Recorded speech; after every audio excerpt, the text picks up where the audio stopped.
Welcome to the 2024 USA Powerlifting Collegiate National Championships in beautiful Atlanta, Georgia.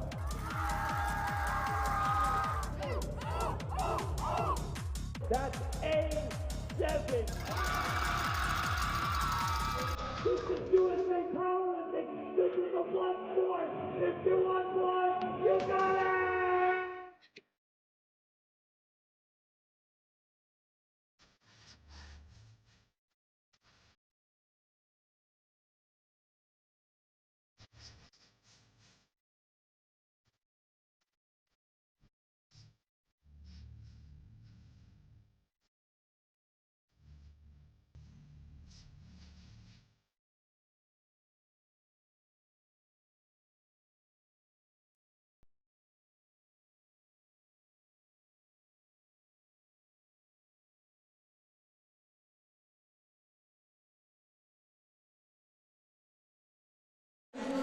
Good morning and welcome to the 2024 USAPL Collegiate Nationals. We are currently on day 2 of 4, located just south of Atlanta, Georgia, in College Park, Georgia.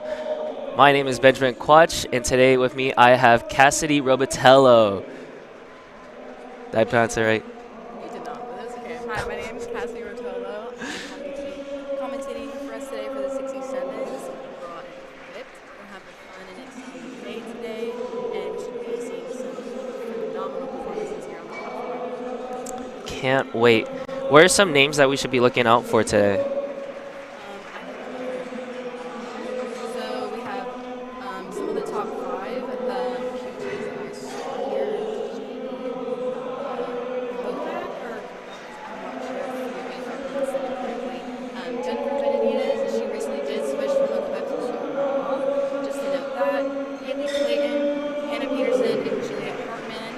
And those were the top 5. And then for our top 5 equipped, look out for Lauren Pimento, Juliana Perez, Savannah York, Zakaria Clark, I'm sorry if I pronounced that wrong, and Tansy Vordonis. It's going to be an exciting day. Can't wait. Just some names to watch out for, but anything can happen today. Should be seeing some phenomenal lifts out. Yeah, it's going to be crazy.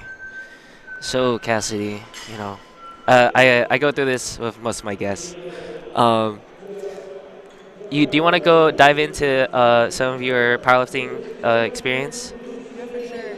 All right, so I've been powerlifting for roughly around 2 years, and it means I've got a couple meets here. Got quite a bit of performances under my belt, so feeling good about my performances I've put up so far and really excited about my training.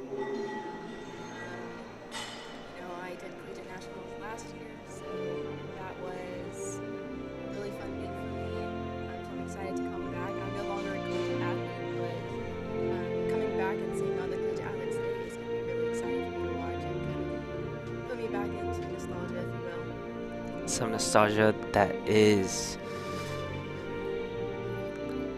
Sorry. Please take a moment with us, a moment of silence for the Pledge of Allegiance.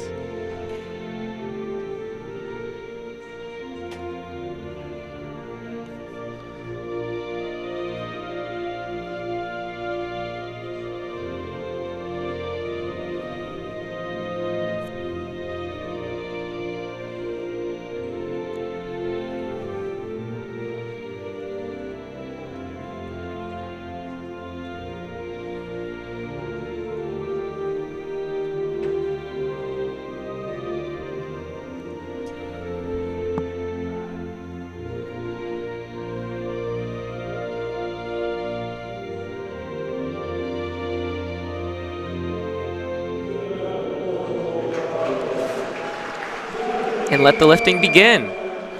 So we had an exciting day 1 yesterday, filled with lots of heavy lifts across the board.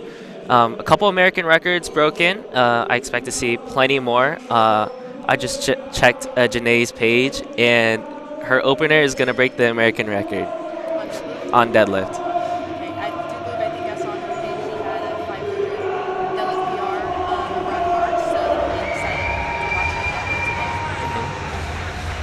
All right.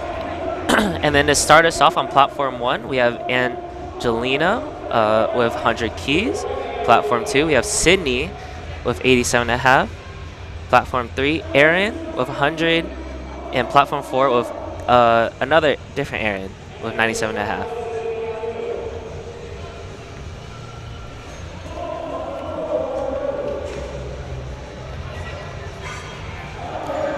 platform 2. And that is a good lift moment. Keep her feet wet and positive as it can. Move this closer to mouth. This bends. So with a good lift, what we're looking for is appropriate squat depth from all sides, even from the center, and for the waist to break the top of your knee parallel. All right, some more good lifts here on platform 1. On to Allison with her opener of 105 keys. Rachel on platform 3, opening also with 105. Aaron on platform 4 at 97.5. Easy opener. All white lights. And a solid opener from Angela on platform 2. Now, something to note here, a lot of these openers are around the same mark. I'm expecting to see some tight competition from the middle of the pack. But we'll start to see it deviate a little bit more as we go later in the day.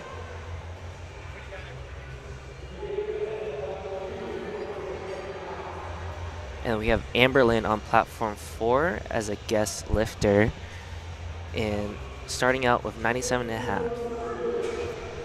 Now, Ben, what does that mean when someone is a guest lifter? So when they're a guest lifter, it could mean a multitude of things, but for Tate, it's going to mean that they unfortunately did not make weight.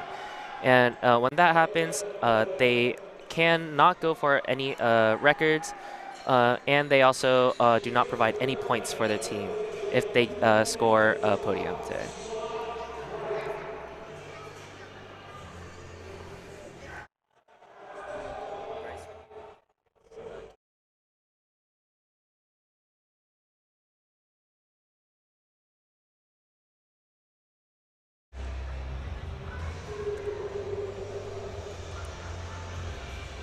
Platform 2, we have Ariana with 100 keys opening.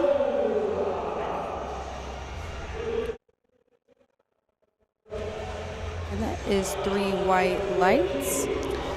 And as you can see showing up on the board, we have the rankings for the women's raw so far. We have UTSA and Texas A&M tied up for first, with Midland and UC Irvine coming up with second and third.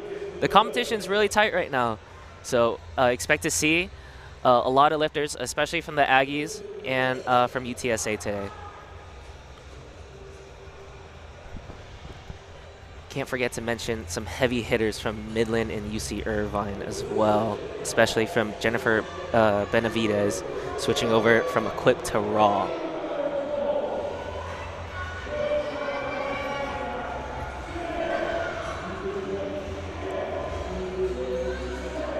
Hannah getting set with 105 keys on her back on platform 2. And a solid squat from her. She's on the board. Hannah on platform 3 with 2 white lights. Now, in order to get a good lift, you need to have at least 2 white lights. If you do get 1 white light and there's 2 red lights, you can contest the lift. There is a jury back there. And that is correct. And you can only do this at the national stage. Yep.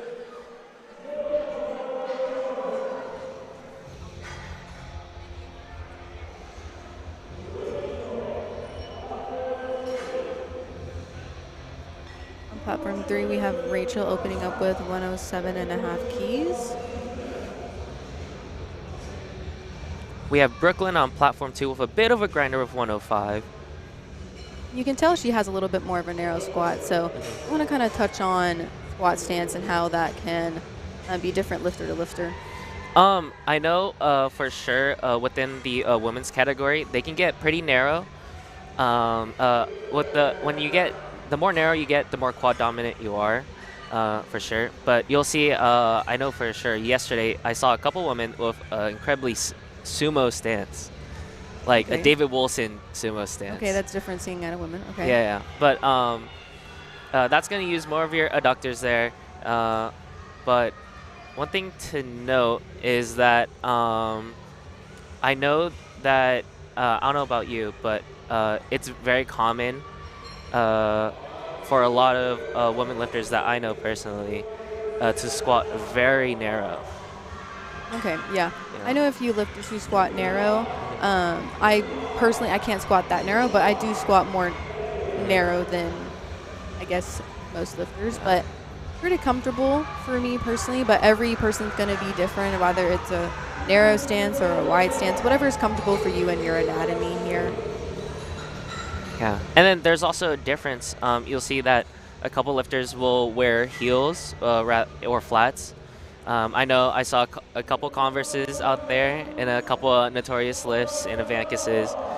But one thing noted on is that it depends on the mobility, right, of the lifter. I know, are those some dunks? So a little bit of drip, sprinkling a little bit of drip on platform 2 with Sarah. We have our first equipped lifter here on platform 4, opening up with 150 keys. Now with equipped lifting, it's going to look a little bit different than raw lifting. You can see on her knee sleeves, it looks like they're wrapped almost. And the singlet is a little bit different. It's more like a suit, a little bit tighter. And that is an easy opener for her, the white lights. And that suit is a 2-person job to get on.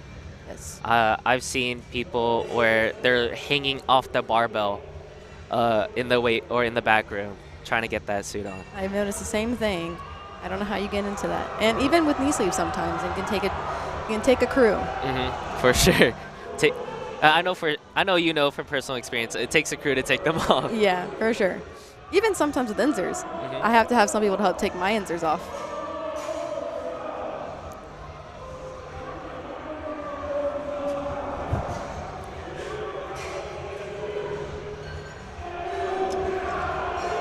Here's Mel on platform 4 with 155 keys on her back. Bit of a slower walkout, but that's fine.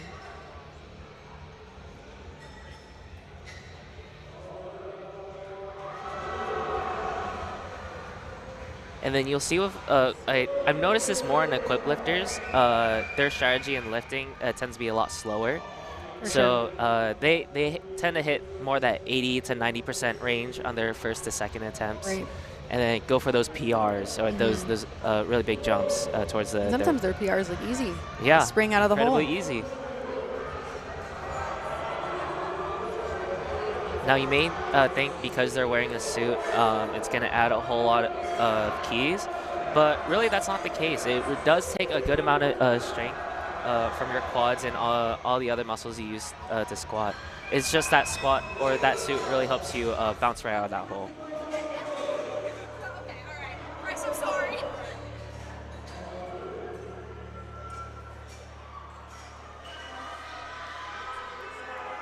Right over here on platform 1, we have Christina from Ohio State, the Ohio State University, Columbus, Ohio. OSU. Opening with 127.5.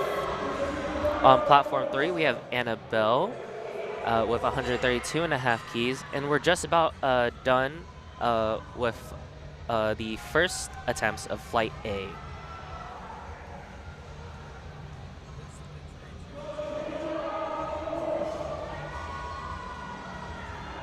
Making easy work of 127.5 for Christina, the white lights. Platform 2, we did have 2 reds, so that will be a no lift. So one thing about when you're making your attempts is you got to get 1 lift on your squat in order to be in the meet. If you do not, you unfortunately are out of the meet. But you do have 3 attempts, so get 1 of them. I believe in you. I indeed also almost bombed out last year on depth, so I can understand the mentality of that going into your 3rd attempt with not a squat on the board. So if you're in that position, just dial in, lock in, do whatever you can, and make it count. Yeah.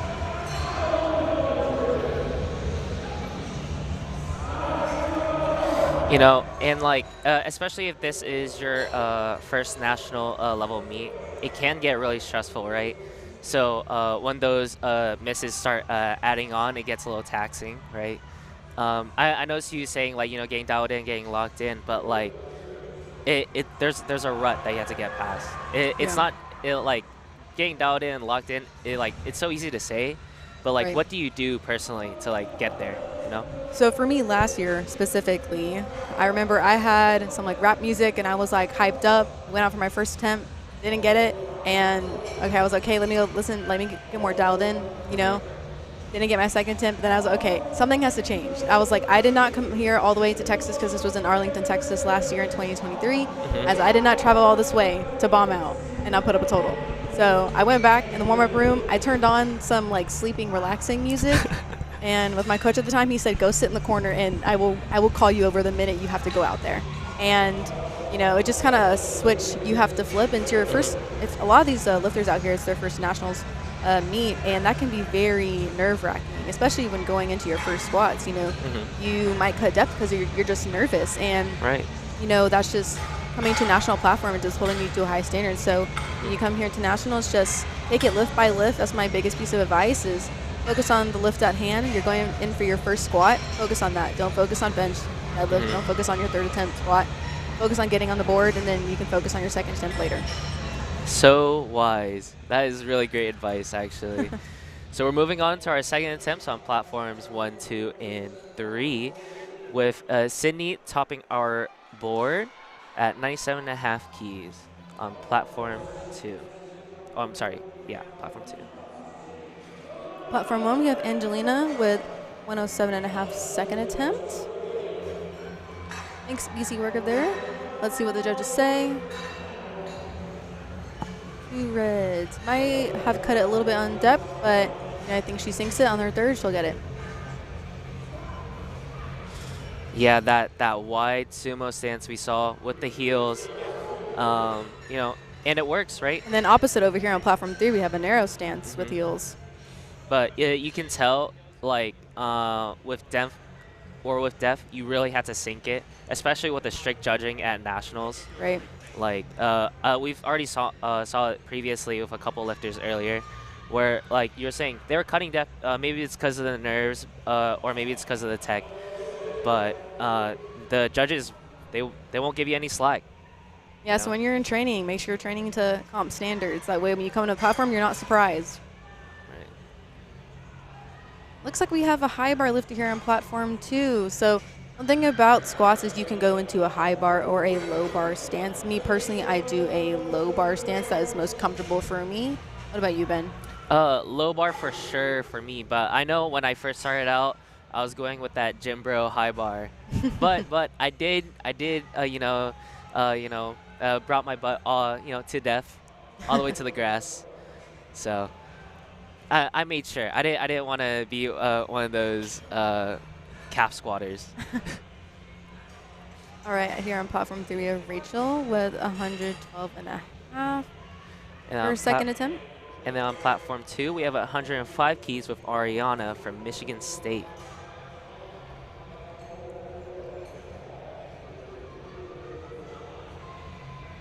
Nice second attempt. Now you'll notice here on second attempts, they might look slightly more challenging than your opener, as typically on your opener, you want them to be relatively easy. I would say RP like 6 tops. And also maybe for your second attempt, maybe RP 7.5. Third attempt, maybe RP 8.5, 9, or if you're really trying to PR, I guess RP 10. Me personally, I will kind of cap my third attempts around RP 8, maybe, because my squats affect my deadlift, so I kind of try to keep my energy there conserved a little bit.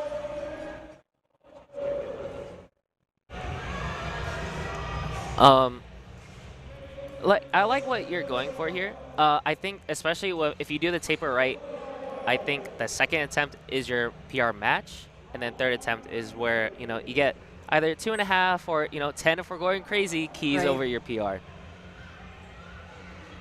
And then let's talk about that taper a little bit. I know a lot of these lifters are coming out of state, you know, and they're flying in. I know a couple people actually drove in. That's got to be a long couple of hours. But, you know, how was the taper process for you in Texas? I remember last year when I had my taper, I actually benched the day before I competed because I'm someone who has a high arch bench, which we will kind of touch on a little bit of bench tech when we get to the bench portion of this event. But I am someone, I have to have frequency with bench, so I was benching the day before my meet. Wow. I know I saw a couple people at the local gym, DNA Strength. None of our lifters today, but, you know, some surprise guests I was not expecting. Yeah. A bit of a grinder from Hannah, but she gets it up on platform 2. Yeah, definitely a bit of a grinder on second attempt. She might, I would say, go for maybe a 2.5 kg jump. But that miss for her opener's got to eat at her for sure. On platform 3, we have Madison, second attempt of 115, narrow stance.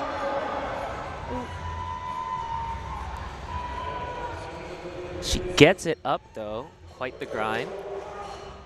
2 white lights. And as you were saying, it passes. 2 out of 3 is what we're looking for here. Yep. I also noticed here on platform 3, the spotters and loaders moving in the uprights.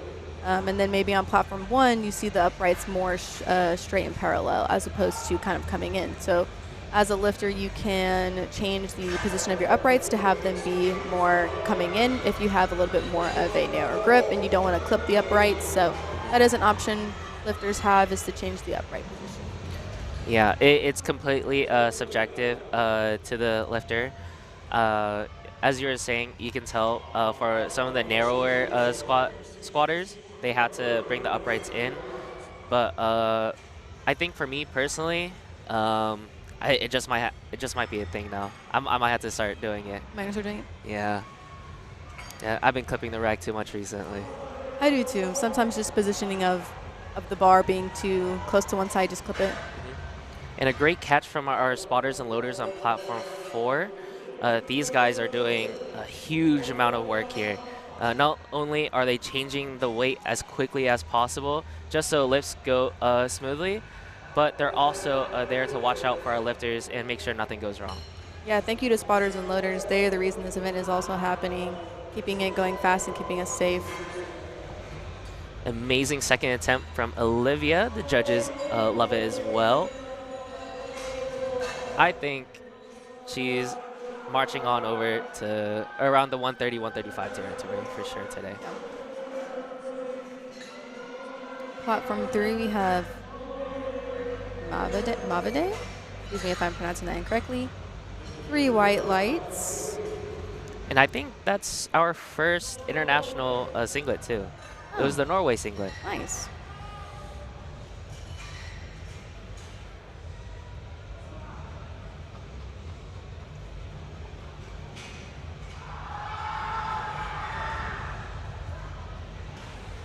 And we do have a stacked roster today in the 67.5s. I don't know if you noticed, but on all 4 platforms, there's going to be 67.5 kilo women lifters, actually, and across the raw and equipped categories. Amazing squat from Joelle on platform 2.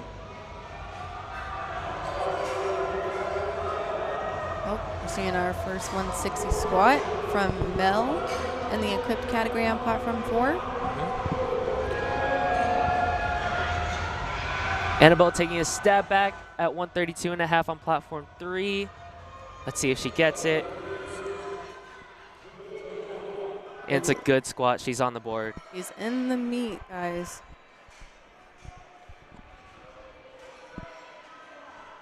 Ava on platform 2, retaking 120. Hoping to get her in the meet and on the board. A fast squat from Mel on platform 4. 160 is no easy feat. All right, let's see what they're to say. All right, Ava, like I was saying earlier, for this third attempt, just got to lock in, and I believe in you. You got this.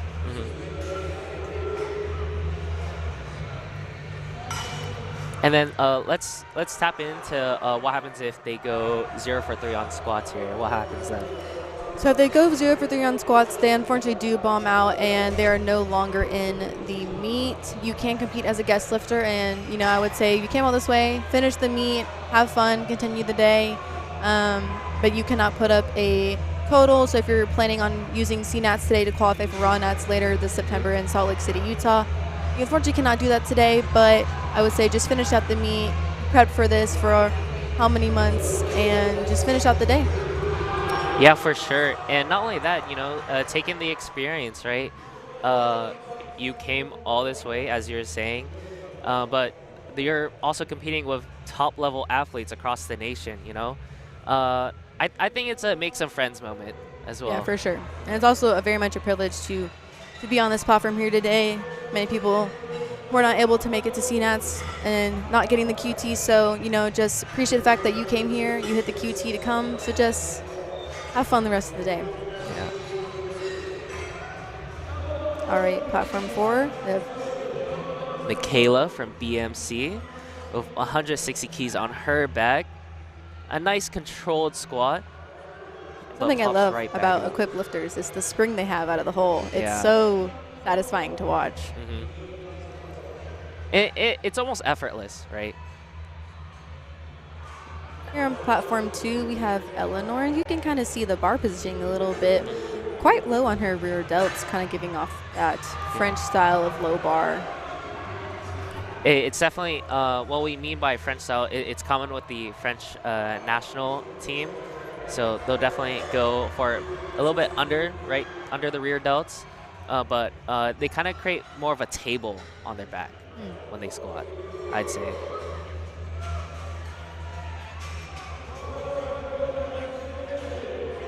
But, as they say, if it works, it works. Obviously, she got 3 white lights out of that, or 2 out of 3, I believe. Platform 4, you have Ashley with 165 in the equipped category. Easy second attempt. 3 white lights. All right. Platform 1, we have Alexa with 155. Solid second attempt. Platform 2, we have Sydney back out with 102.5. A little bit of a grinder. She gets it up, though. Typically what a third attempt looks like. It's a little bit of a grinder, but very satisfying to watch, and coming up that platform on third attempt, hitting something, a meet PR. Very exciting to see. Yeah. And then you also leave plenty of room in the tank for the future lifts down the road. Correct.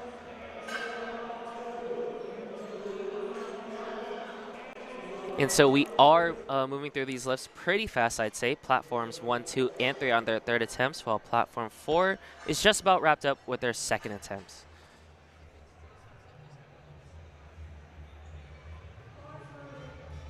We have Angelina of 112.5 on her back. Big brace. Bit of a grinder. She gets it up. No lift. I think she might have been a little bit short on depth. All right, Allison here on platform 1 is retaking her second attempt. Looks like did not get her opener. She's doing 120. So let's cheer on Allison. Come on, Allison. Get her on the board and in the meet. Alexandria with 175 in the equipped class. Wow. Solid attempt. 180 is there for Alexandria. Oh, but it's a no lift, unfortunately. It was called on death.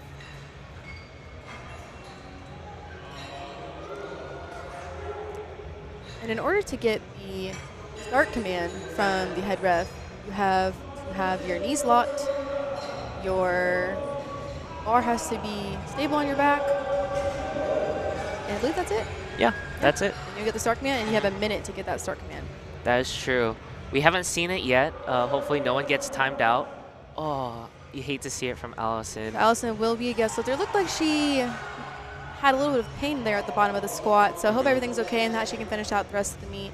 She'll be a guest lifter, but she can still finish the rest of the meet and have fun for the rest of the day. Yep.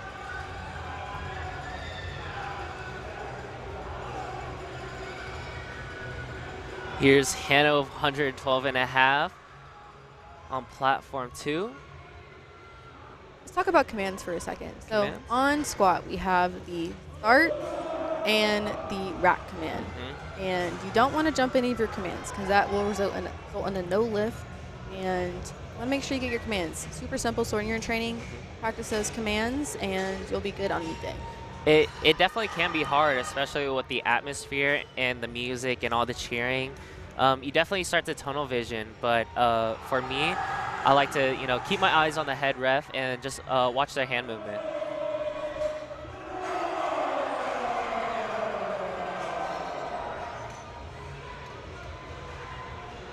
And on platform 3, Erin Anderson, she did overturn her squat, and it turned out to be a good lift.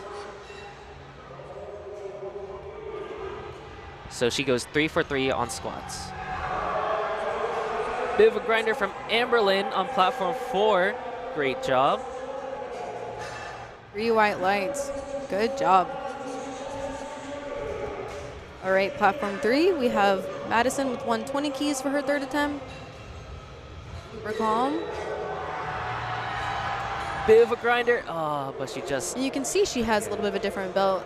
Here on platform 3 and platform 2, they have prong belts. And then platform 1 and 4, we are seeing some lever belts. So different style of belts that lifters can choose. Choose prong or you can choose lever. Me personally, I have a lever belt. I know, Ben, you probably have a lever belt as well. Prong belts seem like they could be really, really good, depending if you want a little bit more kind of tightness there around your stomach, abdominal area. Yeah, and the prong belt is actually resurfacing. I know Sean Noriega, he definitely brings it out for his deadlifts. But seeing it on the squat is a little bit foreign. I won't what's it called? I will admit, it's a little foreign. Lost in words in this morning. Bit of a grinder from Brooklyn on platform 2. Does she get it? It's a good lift. 2 white lights. Good lift. 3 white lights on platform 3. She's ecstatic after that one.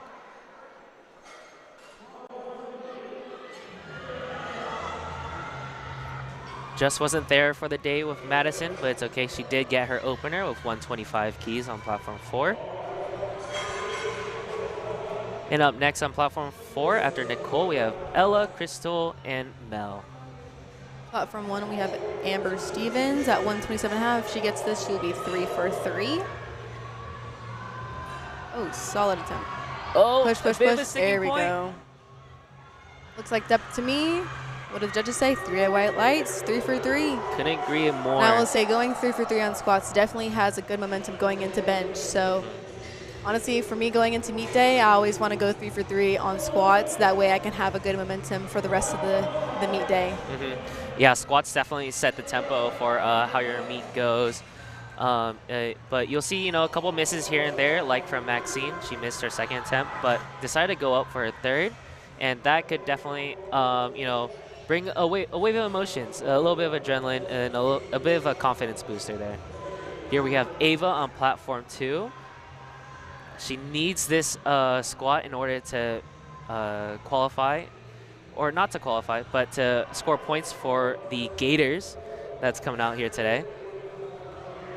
Bit deep of a squat.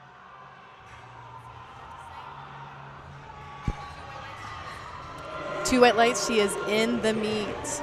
Welcome to the meet, Ava. Bit of a grinder from Ella on platform 4. It's a great lift. Platform 3. Good lift, I'm assuming. Yeah. That it is, 127.5. Platform 2 with Joe Ellie, 122.5 is her choice for third attempt.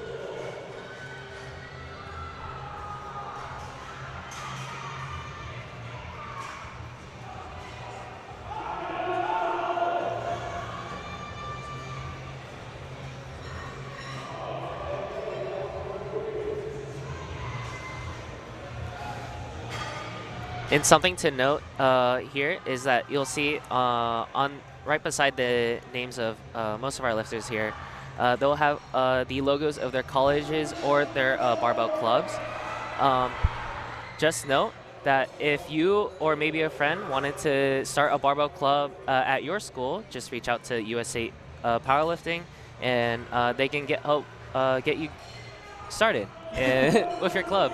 I know you tried to start one at UNG, right? Yes, so I am a Georgia lifter, also in the 67.5 weight class here.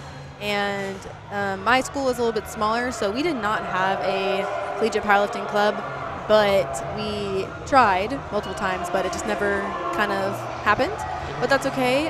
If you have a little bit of a bigger school, it's probably a little more probable that you're able to start something. So definitely something worth starting if you are in college and it's not there at your campus. Definitely a cool thing to have leadership there on your resume. For sure. There's Annabelle. She couldn't take 140, but she does have 132.5 from her second attempt. And Mel with a bit of a fight, but she knows. She knows. 167.5. Let's see what the judges say. 3 white lights. Great lifting we're seeing here today. I do the same thing. If I know it's going to go up, it's a bit of that early celebration with the head nod. Head nod, smile. There's the smile, yeah. Yep. And you might not hear it, but, some laughing, Yep. Adriana with 127.5. See what the judges say. 3 white lights. A beautiful squat from her. Yeah, that was actually pretty fast for a third attempt, I'd say. Here's Lindsay, a bit of a fight. She knows she got it. Good lift, the judges say, for platform 1. That's a new PR for sure. Here's Miriam on platform 4. Bit of a grind, but she got it.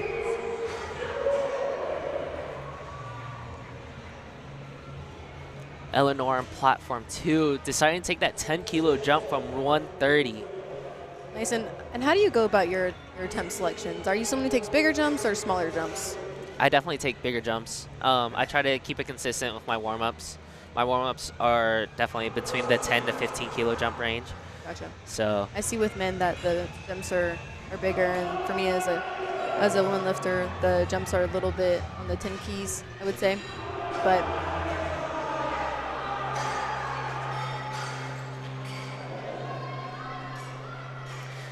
and then here's Madison to start us out on platform 3 on the second flight, 135 keys.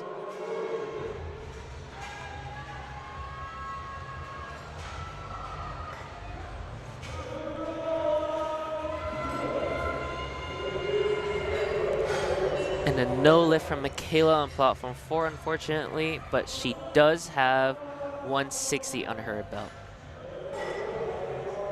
I do want to shout out our sponsor, A7. They are launching a new deflection collection, launching this Friday, or today, April 12th. You get it now at a7.com. And then on platform 2, we are getting started on our second flight as well, with Carolyn with 3 white lights on her squat.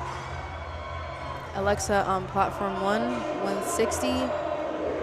Judges say no lift. A no lift, unfortunately, but it was called for on deck.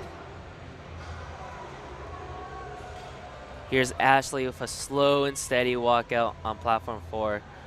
172.5 on her back. Let's see if she gets it. Oh, bit of a fight. Good spring out of the hole.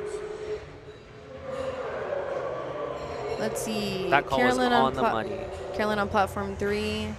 No lift for her first attempt. Here's Jenna on platform 2 with a smooth opener of 130.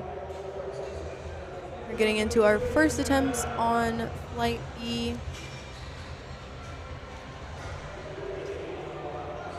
And then on platform 4, we're about to wrap up our flight A squat session. Moving into flight B, we're going to see a lot of heavy weights lifting here today, so this is going to be really exciting to see. And some Georgia natives. Bit of a fight from Vivian, but just wasn't there on the day. 167.5 is there for her, though. Solid attempt on platform 3 with 140.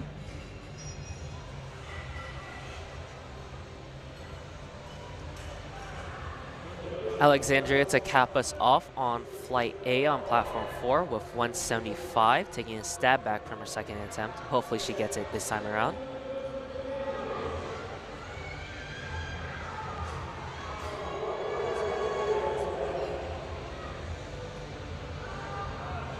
Easy opener on platform 1 for Emily. Let's see what the judges say. No lift.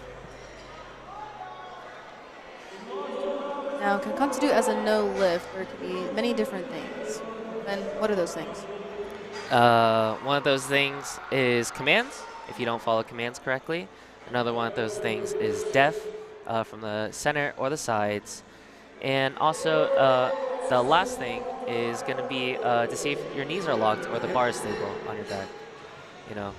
Oh, and also another thing is they can't take a step back when they pop up from the squat. Yep. We haven't seen it yet, but I know from a couple local meets I've been to where that load just gets that right amount of weight, but out of the hole, they pop up with so much force, they just have to take a step back. Move, yep.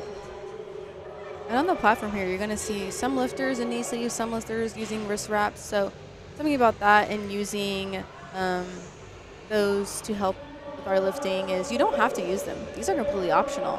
Me personally, I do use my knee sleeves and wrist wraps because I feel like I have to, but some people, they just completely don't. So we did see a lifter out here with no knee sleeves and no wrist wraps. So, you know, obviously lifting is very individual and whatever feels comfortable for you. Oh, yeah, for sure.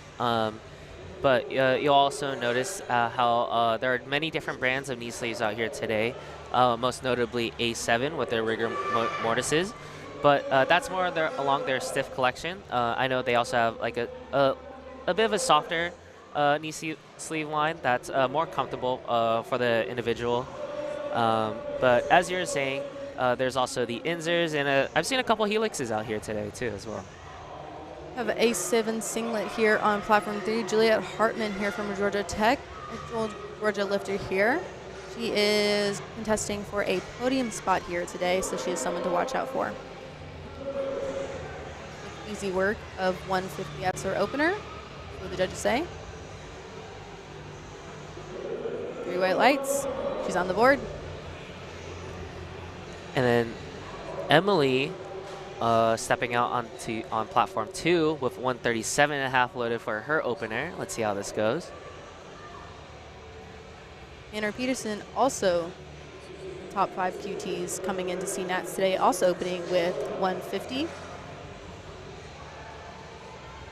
Also using a prong belt. It's a no lift from Emily, unfortunately. She does have 2 other attempts.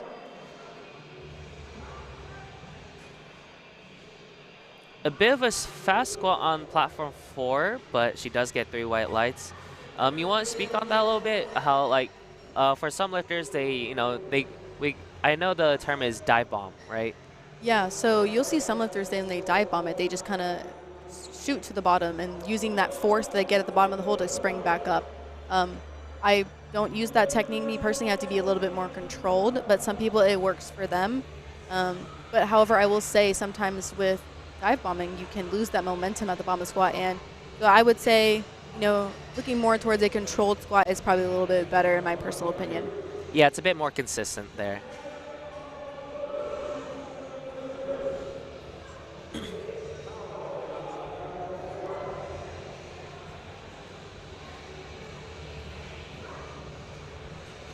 And an easy opener from Lauren on platform 4. And just showing up on the screen, we have the rankings for the equipped women rankings from the schools of Midland, BMC, and Louisiana Tech on first, second, and third. And you can also check out these rankings from scoring.USAPL.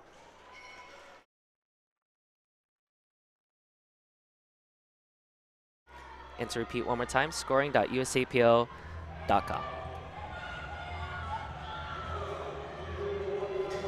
All right, here on platform 3, we have Hannah Aturo opening with 155 keys.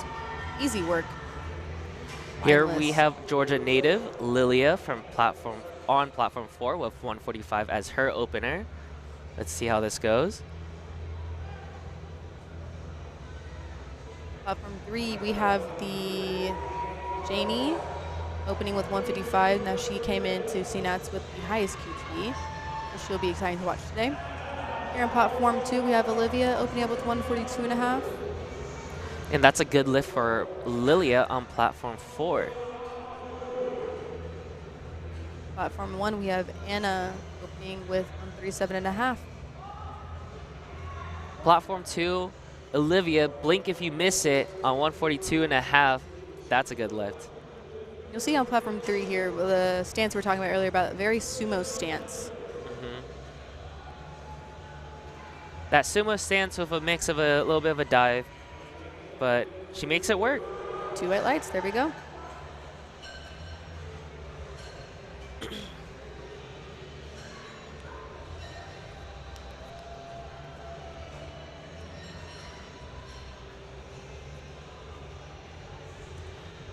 And then most notably, for a lot of lifters, it's going to be their first year competing, like as in their powerlifting career, and also their first collegiates, right? But I know there's a couple experienced veterans here, Janae Kovacs, like we saw on platform 3 earlier. But you'll see over time their stance will, change, or the smaller niche techniques will change over time, right? Yeah, for sure. Over time, and as you get more in tune with your body and your training, your technique is going to vastly differ. I know when I first started, I had no arch, basically flat bench pressing, and now I'm a very high arch lifter. And that just goes to show that your lifts change over time. Your stance, I've done a froggy stance conventional, I've done a very wide sumo, I've done a regular sumo, I've done a wider stance squat. So over time, as a lifter, you're going to find what best fits you. And platform 3, we have Jennifer Benavidez opening up with 180. Now, she is a lifter that came over from equipped to raw, so a lot of that strength is going to carry over. So this is going to be very exciting to see here on platform 3. And that's going to be our strongest opener of the session. 180 is crazy as an opener. That's a goal I would love to hit one day. You'll definitely hit it. Don't worry. As easy as Jennifer, too. Wow. Platform 1, easy opener of 142.5. I love watching openers. They're just, when they're easy, they're just so pretty to watch. Oh, yeah, for sure. It's like, I know you got more in the tank. I can't wait to see it. The potential, it's there. Here's Maya on platform 2 with 150 kilos on her back. A nice controlled squat. See how the judges fare it. And it's a good squat.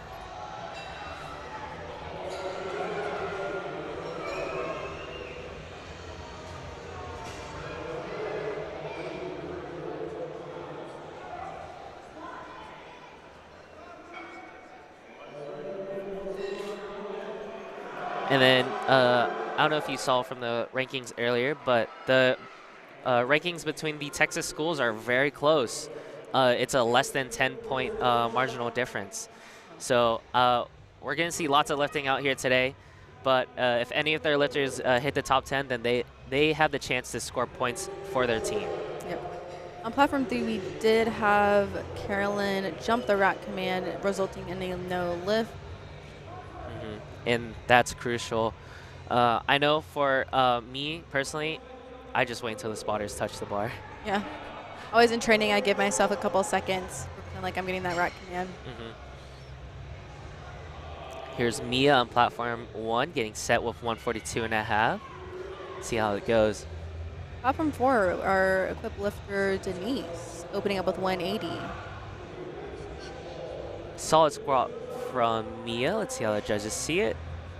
3 white lights. Love to see it. A great squat from Denise on platform 4 with 180 on her back. Platform 2, second attempt for Jenna with 137.5. Just you wait, folks. Sorry about that. Just you wait, folks. On platform 4, the squats get heavier and heavier. Tune in. And you can check out the attempts on LiftingCast if you're curious to see any of the subtotals or the totals that are going to be happening here today. Mm-hmm. It's going to be the same scoreboard that we're seeing right now live. Oh, wow. Seeing Savannah York with 195. Mm-hmm. And she's going to be one of our top 5 podium contenders. In fact, she's forecasted to be first place today in a powerful squat and a smile at the top. She's going to do something great today. I can tell. I can see it. I can see it. Oh, but it was a no lift. I love seeing all the lifters, their hard work come out here on the platform and just giving it their all, leaving it all out there. That's what you came here to do. It's something that's very admirable, for sure. And definitely as someone, I'm in prep for Ron Hats happening later this year in September in Salt Lake City, Utah, and watching this is just going to help my training, going to give me a lot of motivation. Mm-hmm. Victoria with an easy second attempt of 150. You're in the second attempts here on platform 3.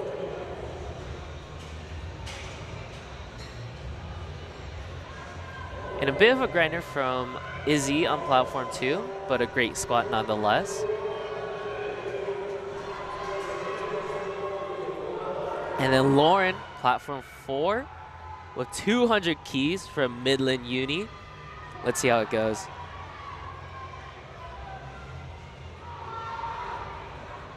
Easy squat from her. Remarkable.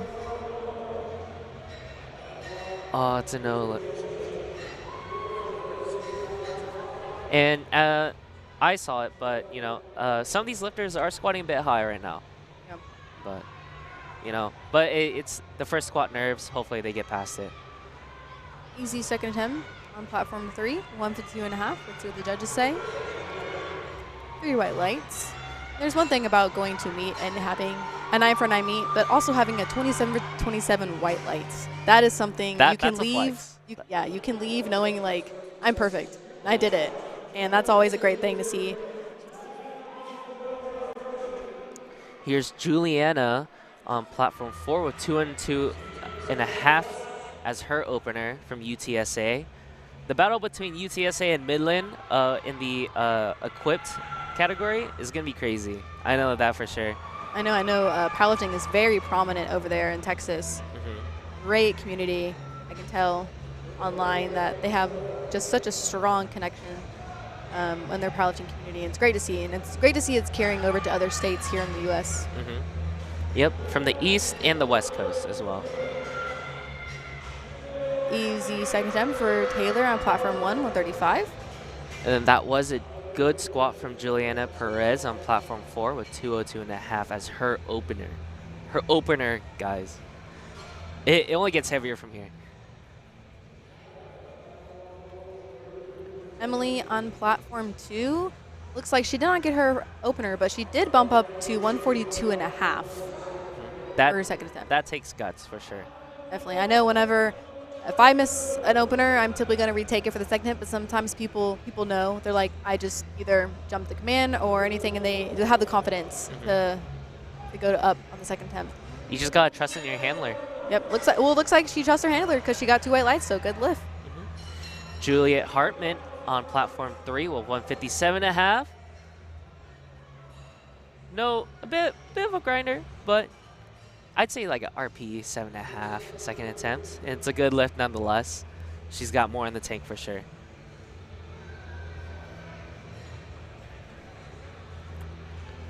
And as I was saying about the West Coast, here we have Lauren on platform 4 from UCLA with 142.5. Looking like an easy squat. Let's see how the judges fare it. 3 white lights.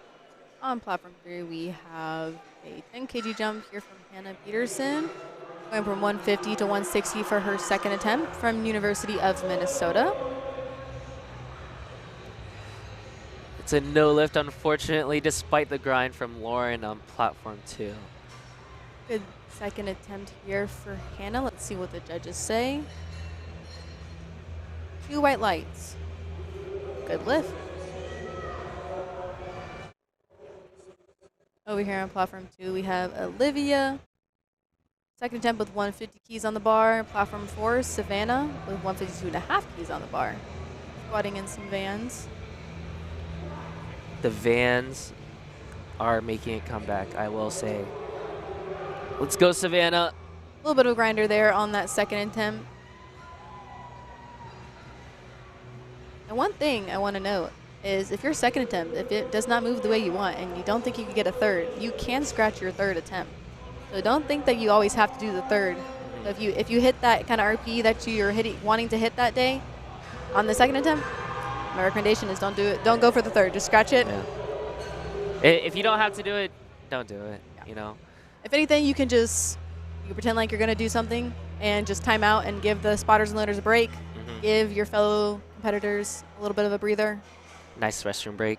Yeah, we're seeing a beltless squat here on platform 2. From Alexia. Looks like she doesn't need the belt, though. Yeah. You'll see some lifters, they don't need to use a belt because they have a lot of core strength. I personally can't because I don't have the core strength for that. But if you can do that, 150, beltless, I'm scared of you. You can do very mean things. Easy second attempt here on platform 3 for Hannah, 165. Judges say 3 white lights. Anna getting set with 145 on her back with a 7.5 key jump on platform 1.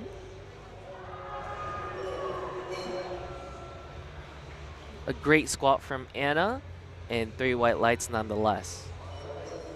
Georgia native, platform 4, Lilia getting set with a 10 kilo jump with 155. Let's see how it goes. I know her gym PR is 160, so I'm seeing either a PR match here on third attempt or maybe another 10 kg jump or 162.5. So really cool to see. Like you said, lift by lift. Let's see how the second attempt goes.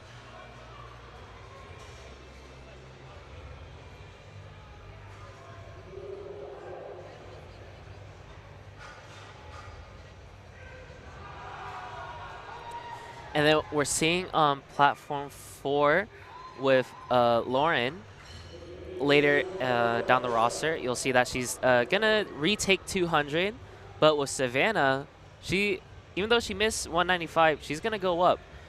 Now the case with that, I'd say, is, you know, with Lauren's squat, it was more a bit on the technicality, but maybe with her handler, they want to stick to the plan, stick to the strategy.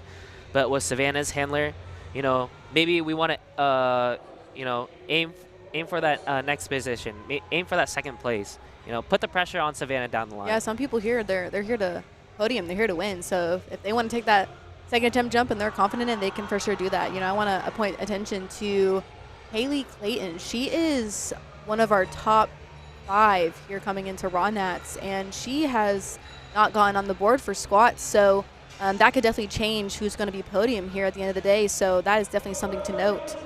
Janie on platform 3, 177.5. Makes it look easy. Let's see what the judges say. And that's going to be a 22.5 key jump. Unfortunately, No she doesn't lift get here. it.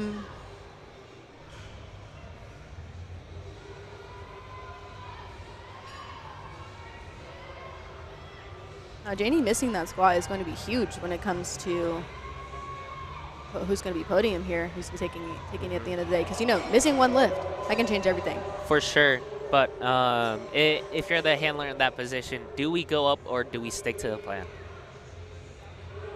If I was a handler, honestly, I'd want to secure that because it looked easy. For me personally, if I'm going to miss a lift, I would rather retake it. But she trusts herself and trusts her handler, so whatever her handler says, you want to trust. And, you know, whenever you're coming to these meets, you want to have a handler that you know, you trust, who's seen your training before over and over, and they can tell, like, how many keys you have left in the tank. So it's good to have some of that unbiased opinion there. Right. Someone that's really close to you. And it looks like Janie is going to take 187.5 for her third attempt. Stick around for that. Here we have Carolyn Cook back at the top of the board. Currently she is 2 for 3, but she needs this 142.5 to get on the board and score some points for her team. Second attempt on platform 1, we have Sierra with 152.5. Platform 2, we have Stacy, third attempt, 140. 2.5 kg jump.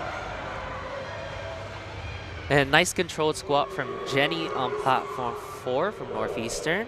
And a good squat from her. She is top 5, so look out for her.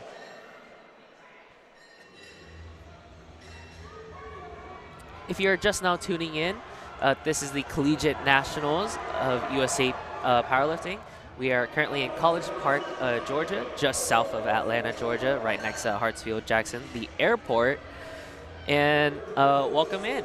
Currently, we have the 67.5 women's competing between the raw and equipped categories. On platforms 1, 2, and 3, you'll see the raw lifters, and on platform 4, you'll see a nice mixture of raw and equipped. On platform 1, we have LaSalle. She is also a Georgia lifter here. And I believe this is her second meet. She just did Georgia States, and she is doing 152.5 for her second attempt. And she loves that squat. Let's see what the judges say. 3 white lights. Couldn't I know agree she just more. hit 160 in training, I believe. Yeah, I did see that too. She currently trains at with the team over at Trueborn Strong. We used to be members over there. A great gym out there, actually. But yeah, they've got crazy new talent coming in. I know that for sure. Yeah, it's really great to see. Honestly, any lifter nowadays, there is some crazy strength coming up from the younger generation, and it's a great thing to see that the sport is kind of taking off.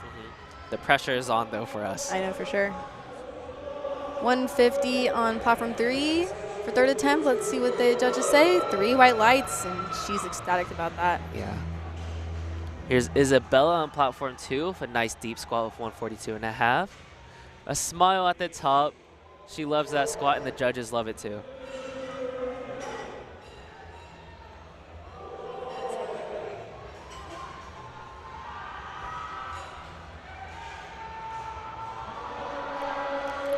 Bit of a grinder from Denise on platform 4.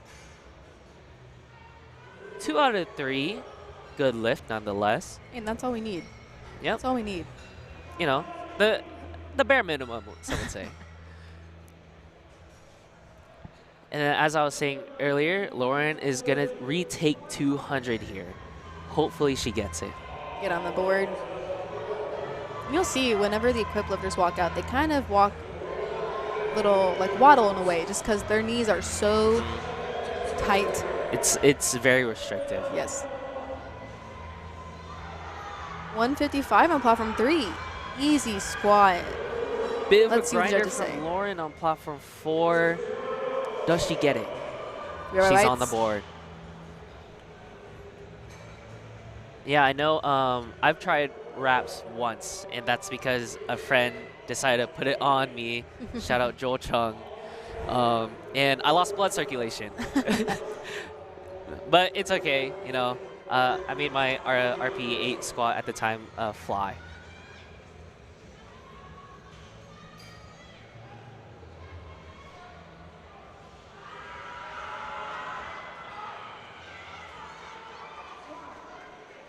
All right, platform 1, Emily, 3 white lights for third attempt. In a deep squat from platform 4, though she missed 195, she makes 200 with 3 white lights. I also want to note that whenever, because this happened to me when I competed at Georgia State's, if your wrist wraps are wrapped too high, then you're going to have to get the re-wrap command, and you're going to have to readjust. So just keep something to note for that. Yeah. We have here on platform 4 a national record attempt here from Juliana Perez. 212.5. 215.5 at from UTSA. 215.5. This is an insane squat. The pressure is on from UTSA right now. Hitting this on a second attempt, I just wonder what her third is going to be. Yeah. 157.5 here on platform 3. Bit of a grinder, but she gets it up. Platform 1, we have 137.5, retaking her second. American records always look too easy to me. Platform 4, Juliana gets 2 out of 3 white lights. Raise but the she hand has one, from or Gino. From Gino. She has one more attempt. She has one more attempt. That's the craziest part. She has one more attempt. Hopefully she goes for 225 here. You know, smashes her old record. It's one thing to take an American record, Yeah. and then just to break it yourself again. All right, we have on platform 3, we have Juliet Hartman with 162.5, 5 kg jump. Platform 1, we have Taylor with 142.5 for her third attempt. In a solid squat from platform 3. I just know she's saving up for that big deadlift that she has later today. For sure. Bit of a grinder from Tabitha on platform 4. A sigh of relief as she gets it up. 2 out of 3 white lights. We're about to finish our third attempts here on platform 1 and 2. Yep. Platform 2, 157.5 for third for Jasmine. She's the guest lifter here today. 2 white lights. Good lift. Riley retaking 162.5. She gets the stab back. How do the judges like it? It's a good lift. Allie on platform 1, 142.5. Third attempt, easy. Judges say 3 white lights, good lift. And Allie has gone 3 for 3 here on squats today. Love to see it. If Maya gets the squat here on platform 2, or Maya, excuse me, she will also be 3 for 3 on squats. Hannah Peterson up next, 167.5. 7.5 jump.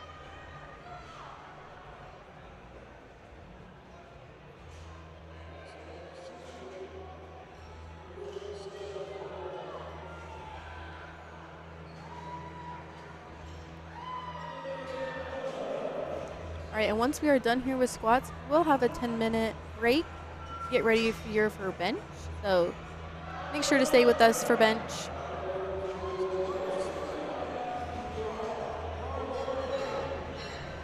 Here on platform 2, we have 4 lifters in a row taking 160 for their third attempt. The pressure is on with them. It's Easy going to for be a spotter tight and race. loaders. Still got to move the weight. Oh, yeah, true. Yep, and she is beltless. Remember we spoke on her earlier. Yeah. That is some insane core strength you got. But she doesn't need the belt.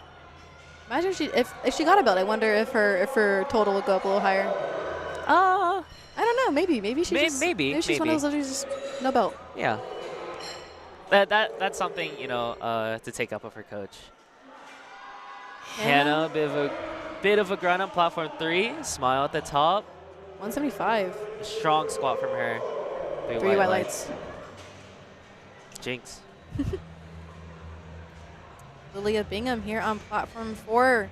This is going to be a all-time PR for her. I know she's hit 160 in the gym, so this will be a 2.5 kg PR. Let's go, Lilia. Come on, Lilia. Giving you the soundbite you need, girl. All of Georgia's rooting for you right now. Haley Clayton here on platform 3 needs this squat here to stay in the meet.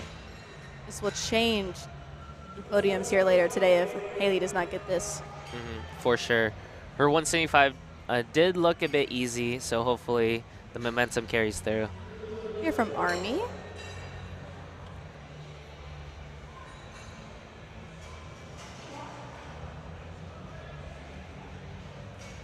Come on, Haley. Let's see what the judges say for platform 3 and platform 4. 3-hour lights for Lilia. Good job. Nice and job, no Lilia. lift for Haley Clayton. So unfortunately, she will be a guest lifter. So, ladies and gentlemen, like this will change who's podium here later today. Well, Haley did get 1 white light, so she can try to contest it. We'll see if it does get overturned, but so far she is bombed out at the moment. Janie on platform 3 moved up 10 kg, 187.5. A bit of a grind from Giselle on platform 2, but she gets it up. And that wraps us up, and we'll be right back. But if you want to tune into more of the action, platforms 1, 3, and 4 are still firing with squats.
And welcome back. We're about to start bench on platforms 1, 2, and 3.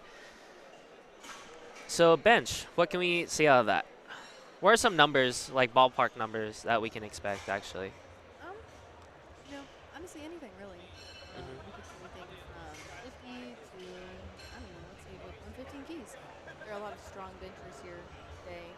I know a big milestone is always to be able to bench kind of your weight class. So, Mhm. I feel like we're going to see a lot of strong bench presses today, a lot of different types of bench presses. I know we touched on this earlier, but we're going to see a lot of benches with high arch, with flat back, with a narrow grip, a wide grip. So it really just depends. So me personally, a little bit about my bench is that I am a max grip, which is my pointer finger's on the ring, Mhm. and I have a very high arch, so I'm very on my traps, on my neck. But you're gonna see some people with different styles of bench. So Ben, what's your style of bench? Yeah, I like to go with the max width and the attempt at the high arch, but it's all right. And then a lot of neck pressure, right? I know a couple influencers are trying to, advise that more. Nico Flores, shout out to you. And also powerlifting now with Sean Noriega, the infamous high arch bencher. Definitely. He is definitely where I get a lot of my opening up here on platform 2 with, I believe, And with the same weight loaded for Honora on platform 3 from Virginia Tech. who I like here on platform 2. A little bit of technical difficulties here, but they're getting it sorted out. While they go through that, one of our sponsors here today is Boostcamp. Transform your lifting journey with Boostcamp, the last training app you'll ever need. Access free training programs from legends like Bryce Lewis, Eric Helms, and Alberto Nunez. Or make your own multi-week custom training cycles to use an app. Your next level awaits.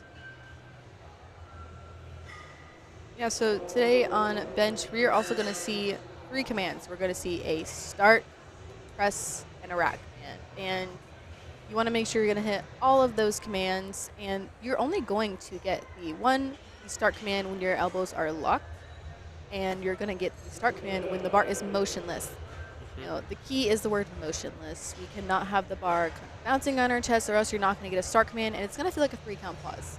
That's why I always recommend when you're having training to have a 2-count pause, just to be safe, because you might have a 2-count pause here on the platform, depending on, how the pause is looking that day and how long the ref wants to give it to you. And one thing I also want to know, for a lot of high arch benches, we are going to see a little bit of a longer pause, because they really got to make sure that your one is on your chest, and you're touching, and that is motionless. So I tend to see that even for myself, that my bench is a little bit of longer, but as long as it's motionless, you can get a quick pause. And with some of the lighter lifters, we're going to see a lot more soft touches, like you're noting, and that pause can feel like a millennia, really. But I don't know if we'll see too heavy of a sink lifters here, where they'll let the bar sink a little bit. But as you said, again, the bar does have to be motionless until they get the press command. Yeah, and you also see that we're having a lot of lifters do a self-unrack, meaning you do not have to have one of the spotters give you a unrack. And I know some people prefer to have someone give them an unrack, or some people don't, or lift off, another term. I personally don't like lift offs, because since I do have a high arch, it throws me out of position if someone's lifting the weight for me. So, but you'll see here on platform 3, we do have a lift off. Yeah, I'm for one am all for the self lift off. I know when it gets a little bit heavier, the lifters like to have that lift off there, but it can be very inconsistent, right? I know in the for training, they'll have like a specific person who'll give them a lift off, right? Yep. But here on the platform, it's just whoever the center or the lead spotter or loader is. Yeah, which is why I always recommend that you kind of have you're able to unrack yourself, at least for your first or second attempt, because you don't want to kind of be surprised on meet day. You want to be able to kind of lift it up yourself. Yeah, especially when the variables are varying that day, right? let's talk about variables. So we have a lot of lifters coming from out of state. So I know a big thing in powerlifting is travel. And does travel affect, you know, I'm someone who thinks, you know, if you get here in plenty of time, I don't think it should alter your performance that much if you're staying on top of your variables and everything. But I know we do have a lot of lifters who are cutting into the meet, who maybe they have to eat a lot of food to stay in their weight class. So let's just talk about that for a second. How does cutting affect your performance? Cutting affects your performance so much. I can tell because I'm also cutting. But primarily, it affects the bench first, right? And then some people will see that it affects the squat or maybe even the deadlift. But yeah, like you just feel so drained, especially if you don't get the right amount of carbs in the day, or even like if you don't maintain the protein that you eat on a day-to-day basis, right? You can really lose a lot of muscle mass there and a lot of strength. Yeah, for sure. And definitely a key thing on meet day is your meet day nutrition and your hydration. That is something you definitely want to talk with your coach about and how you're going to fuel up the second you're done winging. Especially if you're cutting, you want to have a plan going forward. You want to, you know, what are you eating throughout your lifts? What's the first thing you eat? What's the first thing you drink? I know for me personally, I love to down like half a bottle of Pedialyte. Even though I don't cut, I stay kind of in my weight class, but I know I still want to stay on top of my variables and making sure I'm fueled for the day. I know I see a lot of people drink Pedialyte, Gatorade, Liquid IV. See a lot of candy back there. Maybe some rice and beef. I don't know many people that actually have like full meals, honestly. But definitely your meet day nutrition and hydration plan is key for how the day is going to be. For sure. And so far, white lights on all attempts on platform 3 for their openers. Love to see that. Platform 2, we have Brooklyn opening up with 60 keys. Makes easy work, what the judges say. 3 white lights. Smooth opener. And then Lourdes on platform 3 with 60 as well. Another smooth opener. And then we were talking about travel a little bit. I know no one's traveling as far as, you know, someone like Keenan Lee. But I know there are a couple people coming out from Hawaii, and the change in time difference, it will impact you for sure. And there are a couple West Coast lifters as well. So let's talk about that a little bit, right? Like you're not in the right sleeping environment that you're used to. Your comfortable bed. Instead, you're in a hotel / Airbnb in a stiff twin size bed. Yeah, for sure. And I think, you know, while those factors are important, I think they're very able to mitigate and adjust for. So if this is a meet that you really want to show out and, you know, you want to do the best you can, you know, get here a couple days in advance. Have your body adjust. Get adjusted to the environment here in Atlanta. I think if national level competitors are able to do it, I think you are able to do it as well. So I personally am not the person who's going to be like, oh, travel is like a full effective, or the worst thing in the world, it's an effective lift. I personally don't think that. I think you're able to kind of mitigate it, but you know, factors like your nutrition and cutting are going to definitely affect it. Travel, not so much in my opinion, but each their own. Right. It comes down to how bad you want it, right? Because in the beginning of the week when I was at DNA, so many lifters coming in for their taper. And, you know, it was to the point where I couldn't get a combo. But I had to work in with a couple people, and they were super cool about it. But yeah, and that's okay. And, you know, if you're here for CNATs for this week and you're needing a powerlifting gym to train at, you can join DNA Strength. And it's a great environment. I've seen a lot of lifters there yesterday and throughout the week. So need that late little session, that taper session, feel free to stop on by. It's just outside of Atlanta.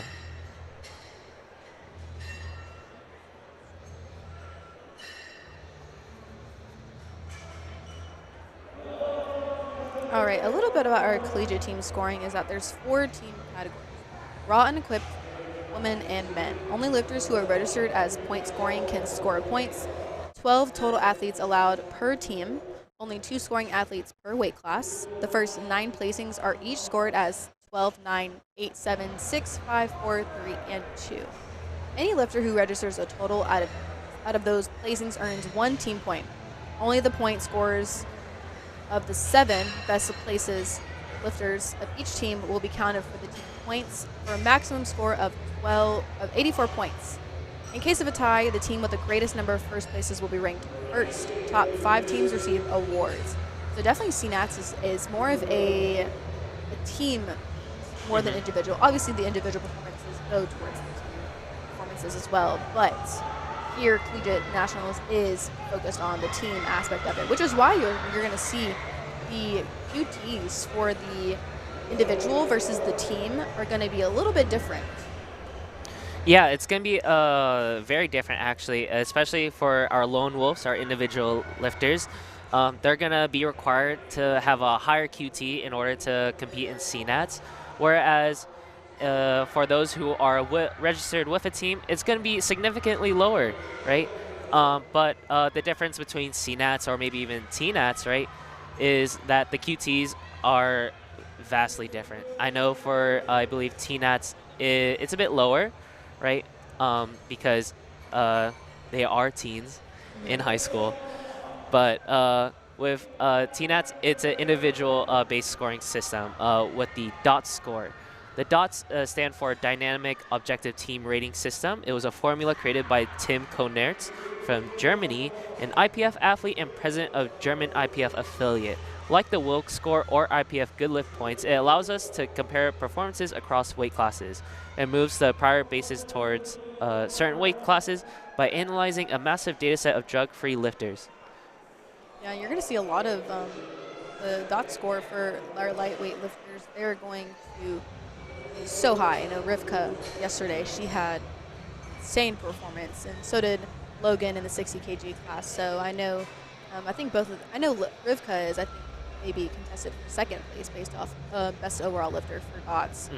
So definitely a cool thing when you look at the DOTS formula in terms of scoring. And you're going to see a lot of people here today. You're here to qualify maybe for RONATS later in September, which is we have regionals next, I believe, and I think it's June. It's going to be across the nation between, of course, different regions of the nation. Right. Yeah, they're in let's see, June 1st to there's a lot of them. June to July, really, is when there's a lot of regionals. And then RONATS, September 5th to September 8th, 2024 in Salt Lake City, Utah. So a lot of these people here today are going to be here to hopefully qualify maybe for Open Nats or Junior Nats that are held at the same time, obviously. And those QTs are going to be a little bit different. The QTs for next year, 2025, are much higher than they are for this year. I know for this year I qualified for Junior, hoping I was going to qualify for Open, but I was 2.5 kg shy. I'll cry about that later. But, that's something that, super exciting to see a lot of these lifters here today qualifying, or in hopes to qualify for RONATS later this year. And then I know for CNATs, in order to qualify, I know a bunch of lifters that had to do maybe 2 or 3, maybe 2 more meets, right, after their first meet, right? Local lifter Matthew Albazadi, I know him. His first meet, he didn't get it. Second meet, he finally got it, but by a thin margin. Actually, he was right on the dot with the qualifying total. You'll see him on Saturday. And he wanted it, so he's coming. Yeah, it's a matter of want at the end of the day. All right, here at Platform 4, when we're getting into the equipped lifting, you're also going to see that their bench is going to look a little different. They have almost like an interesting suit. And touch on that a little bit. So that's going to be a slingshot that they're wearing. That shirt is going to help them spring right back up from their chest. But it's a matter of strength at lockout, though.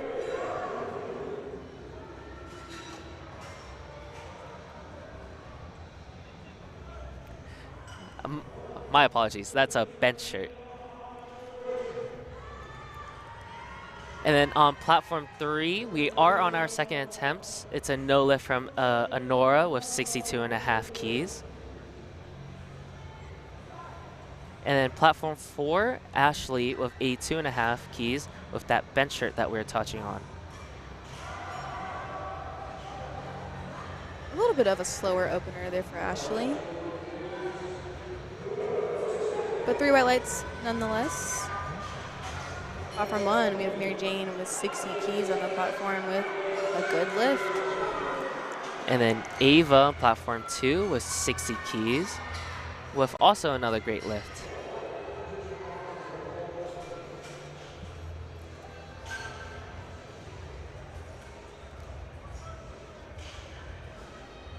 Annabelle getting set on platform 3 with 62.5 keys, a 2.5 key jump from her previous.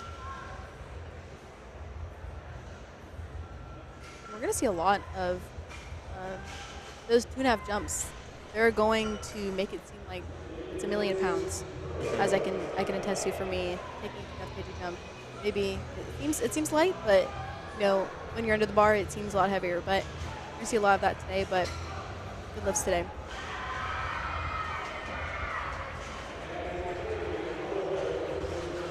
Right, and we see that on platform 2. It was a 5 kilo jump it was a 10 kilo jump on platform 2 for Ava, or I'm sorry, Jaden.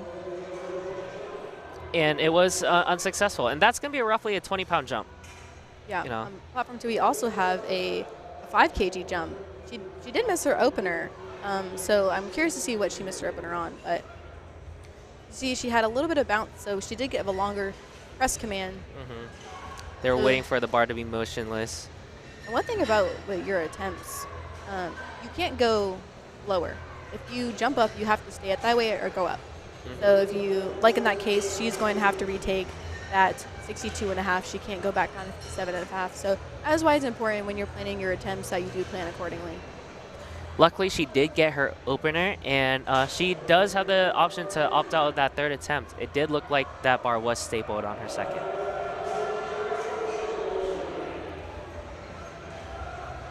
And then you'll see with Mel on platform 4 with very specific instructions on the liftoff, right?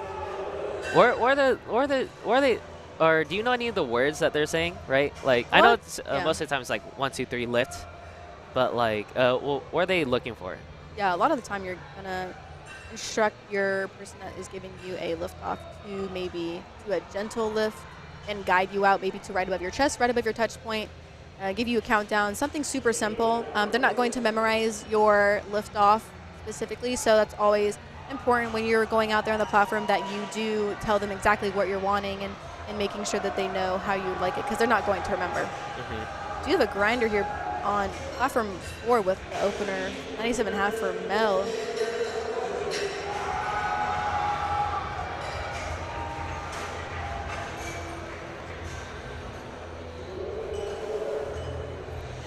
Platform 3 looks like, or we're gonna touch on missing an open attempt. Yeah, so right after Madison, we have Alexandra. She did miss 65, unfortunately, and she does have to make some 65, or else she does have a third attempt at it, right? But that's gonna mess with your mental a little bit, right?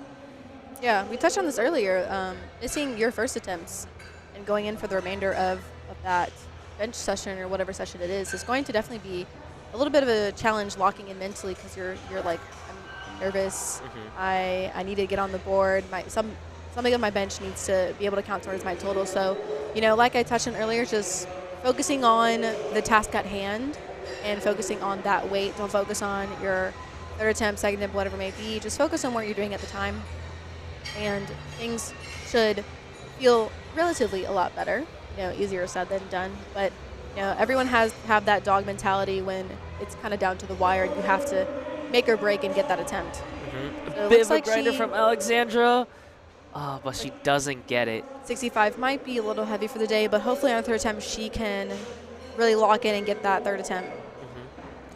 And I also just noticed from Alexandra, she was wearing a belt. She was wearing a belt with her bench.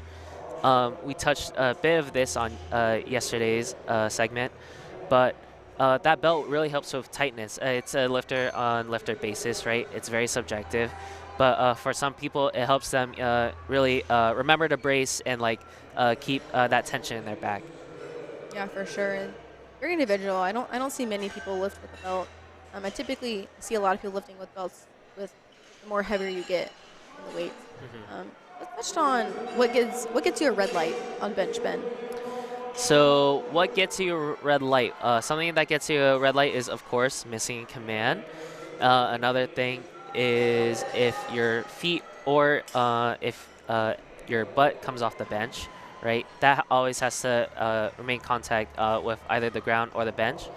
And I believe there's one other thing. Oh yes, downward motion. We saw it earlier. As soon as the bar goes starts to move downwards, it's going to be a red light and a no lift.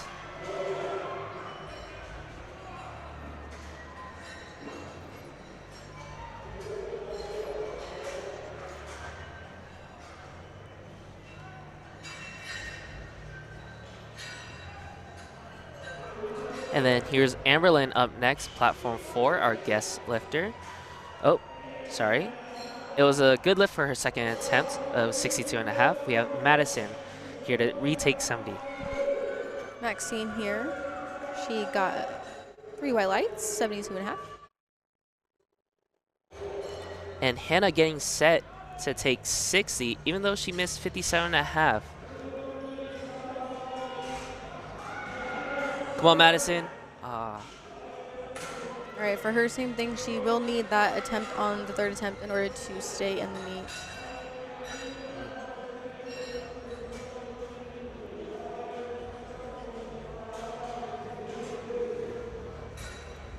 Here's Hannah on platform 2.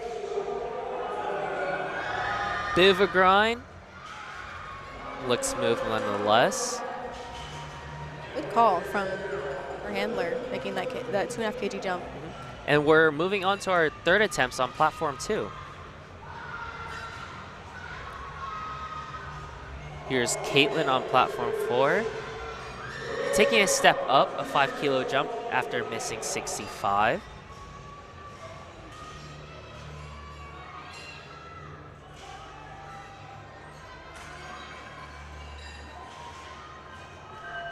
Up, come on, Caitlin.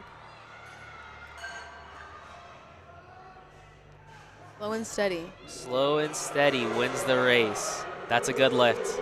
I'm assuming she might scratch her 3rd, or she's, crazy. She wants to take 2.5 kg jump, totally okay. Right, totally okay. Platform D, 82.5 second attempt. Platform 2, Jaden with her 3rd attempt, taking a stab back with at 62.5. And platform 3 is where we did see that downward motion as well.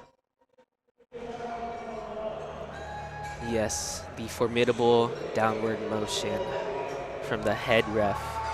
Also, do to note, you're going to see a lot of the girls out here today. They are lifting with either hair up or down. And that used to be a rule a little bit ago that you had to bench with your hair up. Now it's okay. You can bench with your hair down. Really? What kind of hairstyle do you rock now when you lift? It needs to be up out of my face. Noted. Makes sense. You'll see some interesting positions the way that our lifters today get into their arch, maybe putting their head on the bench, their feet on the bench, hands on the upright, anything like that. So very different techniques when it comes to getting into the actual arch of the bench press. I know me personally, I used to put my feet on the bench and semi-arch, but now I really just use my feet to push into my arch. Same, it's all about that leg drive, Platform 2 with Ariana, 62.5. Judges say 3 white lights. Great lift from Ariana. Ariana having a good day with 6 for 6 so far. The ideal day. Ideal day. Going into great mindset for deadlifts. That's why, always the goal is to go 9 for 9. Have a good day. Anara, excuse me if I'm pronouncing that incorrectly, on platform 3, retaking her 2nd attempt at 62.5.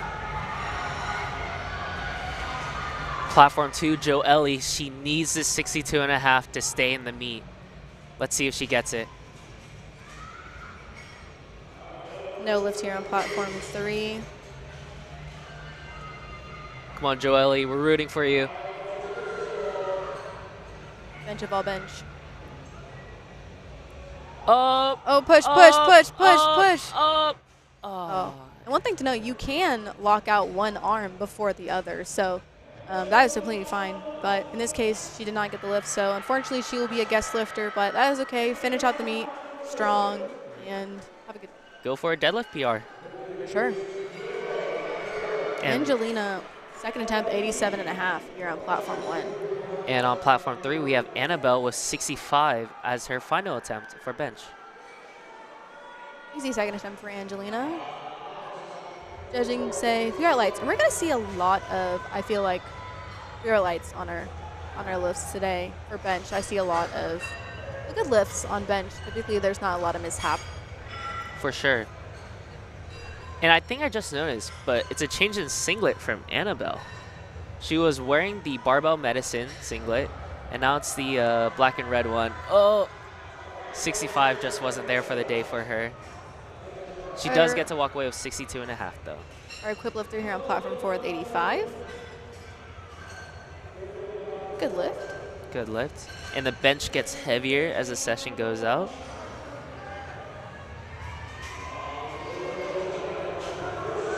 Here we have Mary Jane on platform 1 with 62.5 as her final selected attempt on bench. And our third attempts here on platform 1, 2, and 3. Good question earlier, platform 2, she's using her feet to get her heart set. And wrapless. Yeah, me personally, I have to have wrist wraps on my bench. My wrists can't do that. Really? Anymore. I used to have more of a stacked wrist position so I could get away with no wrist wraps, but now a little bit more have a little bit extended wrist position, so I do need some sort of wrist protection there. Yeah, me personally, I can say I have healthy wrists, and I'm also getting away with the stacked wrist position. So I get to get away with the wrapless. I used to be a big fan of the wraps, but it just didn't end up working out for me. Yeah, everyone's gonna be different. You're gonna see a lot of different styles today. Wrist wraps, no wrist wraps, belt, no belt. For sure. Oh, bit of a fight for Brooklyn, come on. Just wasn't there for the day. Nice try.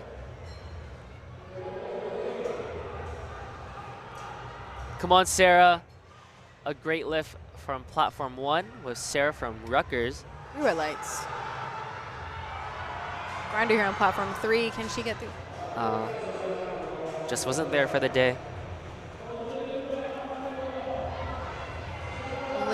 Olivia on platform 1 retaking her second attempt at 70 keys. Nicole benching 92.5 with ease on platform 4.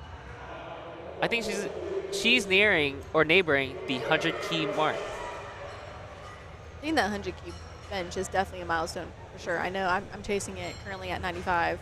Chasing it every single block, like 100. Week for it, 100, 100, 100. Carl, load up 100. Platform 3, we have Alexandra. She needs this 65 bench press to stay in the meet. So everyone, let's cheer on Alexandra to get this here today. Come on, Alexandra.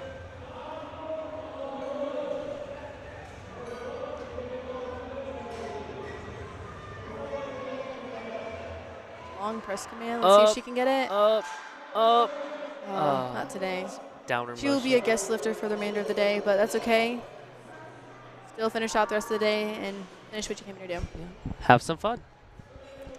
I want to take a moment to thank you to our sponsor, A7. Their new deflection collection launches today. You can get it now at a7.com. A7 began as a sponsor for USAPL at Run Nationals in 2016 and has been pushing the sport forward since then. I know I have a lot of A7 stuff, and I really enjoy their equipment. They're also Georgia natives. Yep, out here in Marietta, in our backyard. Here. Alexandria, platform 1, good lift. Here we have Mel getting set with 100 keys on platform 4. Good attempt for platform 3 for Meg. Good lift. Let's see, Mel on platform 400 key bench. Oh, wow. And if you remember, her first attempt was definitely shaky. It was definitely shaky, but it was fast. But that 100 moves beautifully.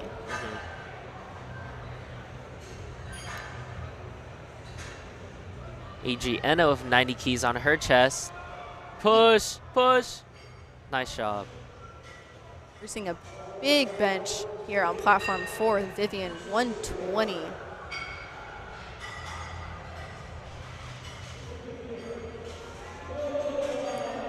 And on platform 2, Adriana just broke her streak of 6 misses in a row. Congrats on making past that heavy hurdle.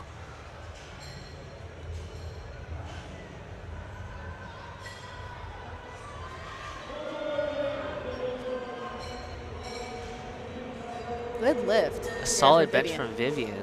Good Lord, that is quite a bench. 125's there for the day.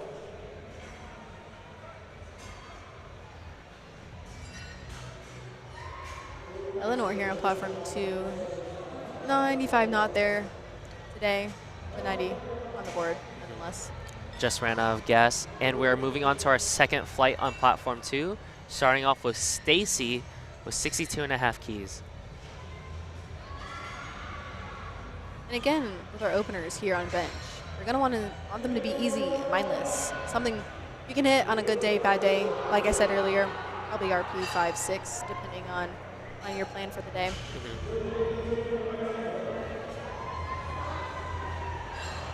Good lift there on platform 1. And a no lift from platform 4, 62.5 just wasn't there.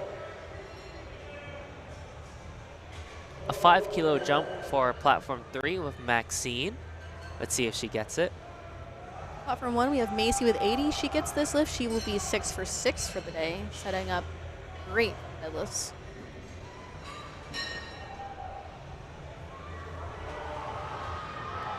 Come on, Maxine. It's a no lift, unfortunately.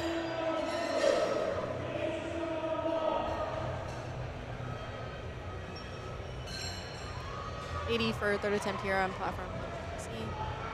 We are moving on to our thirds on platform 4 with Amberlyn at 65 keys for her final selection. Come on, Macy. Wow. Let's go, come on. Quite the grind.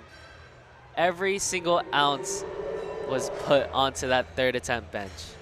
And remember, you do also have 1 minute to get that start connect as well. That's true. Luckily, we haven't seen anyone time out just yet. But I know a couple people do have quite long rituals. Yes. Because when you're on the platform, a minute feels like forever. So honestly, you have a minute. If you want to set up, you want to take 30 seconds to set up, like, go for it. Do it. You have a minute.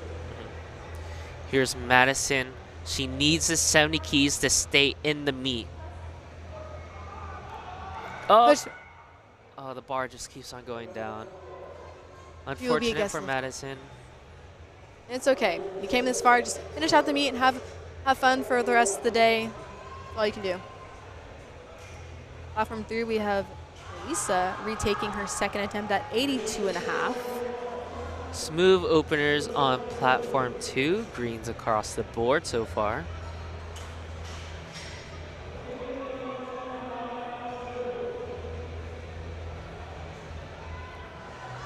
Come on, Talisa.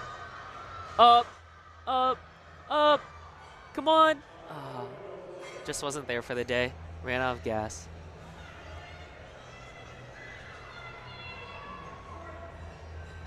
Caitlin choosing 72.5 on platform 4. Let's see if she gets it. Fight. Come on. Grind for it. Oh, just wasn't there for the day. Unfortunate, but 70 is still under her belt. No lift here on platform 1 for Haley.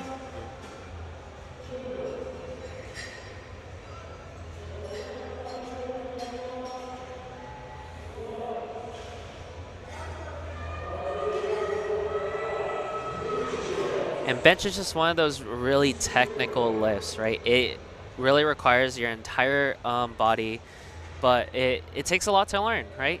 I know for me, it took me a while to get to that 225 mark. Like a year. Yeah, for sure. I'm chasing that right now, currently. And one thing is, throughout your years of lifting, you're going to change your technique so many different ways. And it's a very technical lift.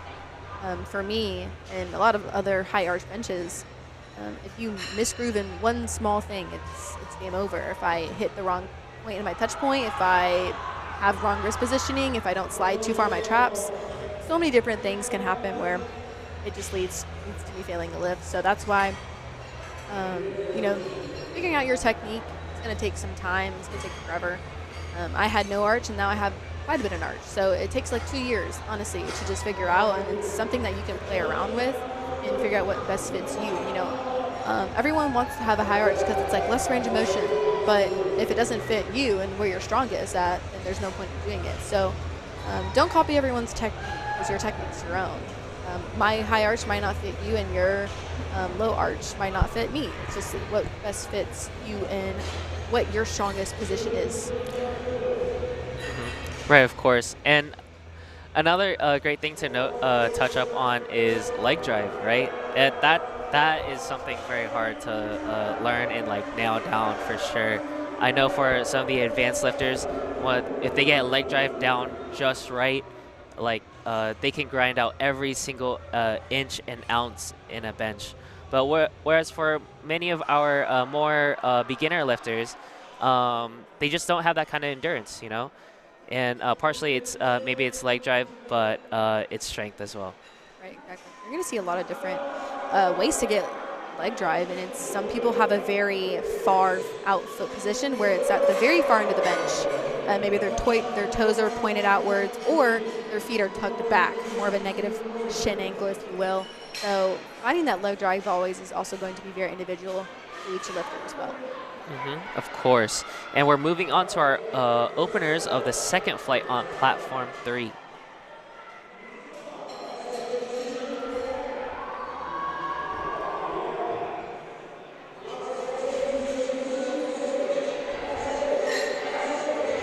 And then down the list on platform 3, stick around because we do have some American record openers.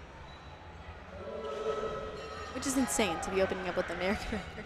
Oh no, like absolutely insane. So that'll be an exciting watch for us today. Julia Hartman, Georgia lifter here on platform 3 from Georgia Tech, opening up with 82.5. I do remember her gym max is 90 keys, so I'm just curious to see if she will match that here on the platform today. Hopefully it's there for the day. And quite the grind from Crystal, as her third attempt selection was 85 keys, right on the money. Good lift on platform 2. Platform 1, Taylor opening up with 55.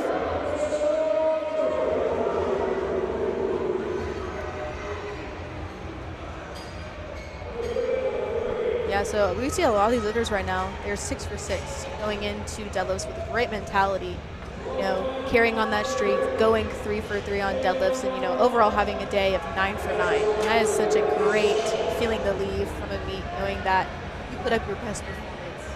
And maybe you left some keys on the platform, but you got those white lights, you got that lift, you went 9 for 9, knowing that you can hold your own on that platform. And that's something you can definitely confidently and proudly leave with. Being like, I went 9 for 9, and I did what I needed to do.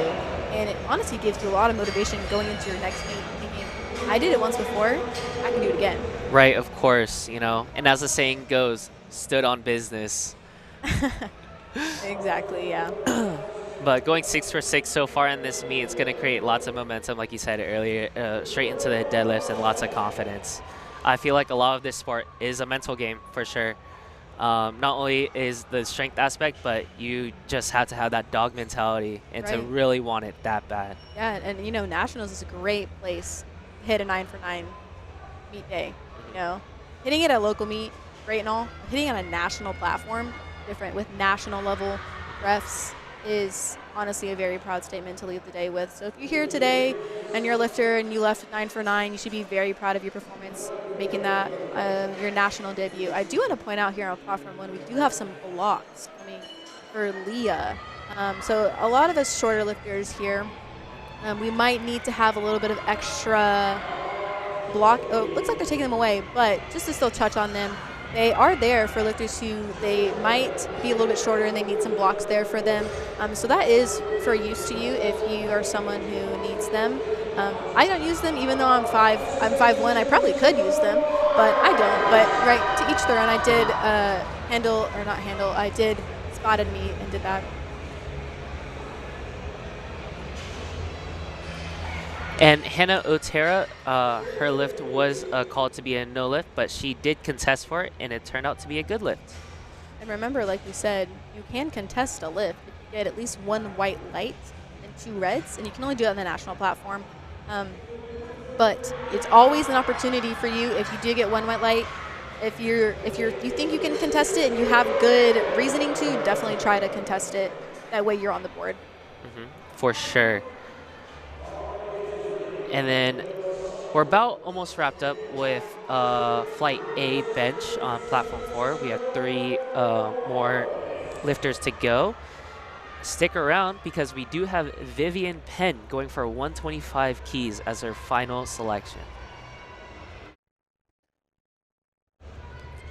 But first and foremost, we do have Michaela Sumner from BMC taking a step back from 97.5 keys on platform 4.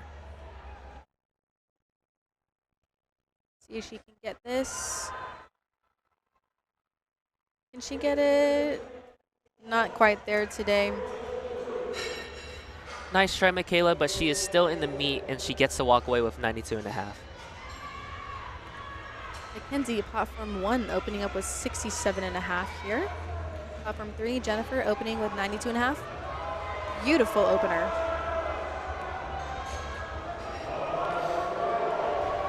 Platform 2, seeing all green for openers, which is what we love to see. Of course. So definitely something that you want to stick with going forward. You want to see all greens. A strong start. And another thing to mention, platform 2 is flying through bench with 67 or 67.5 as Stacy's second attempt. And I want to say is bench is where some people they might lose the momentum because you come from squat and you're like, I just want to deadlift, the fun part of the meet. But bench is where a lot of people they might tend to go backwards and lose momentum. So if you're someone who's you're a bench specialist, you can really gain momentum there on that bench. So definitely when you're benching, like try and pick up some momentum and hit your lifts where maybe some might falter.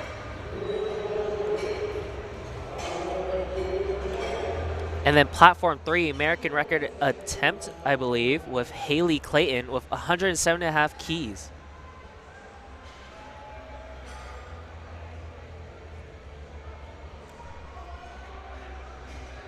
My bad. Not an American record attempt, but over 105 keys is still phenomenal. He has 107.5 keys on the bar here. Phenomenal bench press for a 67, I will say. And a miss lift from Vivian with 125 keys. That wraps up Flight A. We're moving on to Flight B openers on platform 4. Platform 1, Anna opening with 70. Platform 2, second attempt, Gabrielle, 75. Smooth opener from Haley on platform 3.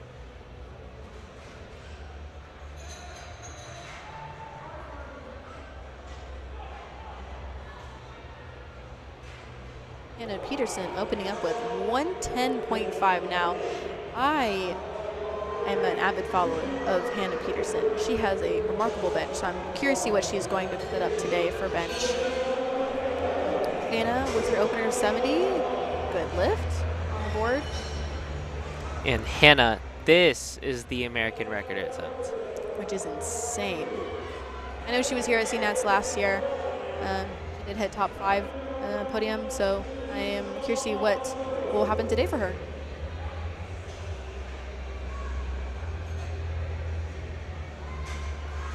Beautiful bench press. I blinked and I missed it. Blinked and you missed it. What happened? Oh, it moved. New It American flew. record, yeah. Let's see what she has in the tank for today. I would love to see maybe 120 on the platform today. 120 would be amazing. Guinevere on platform 1, 72.5 opener. Good lift.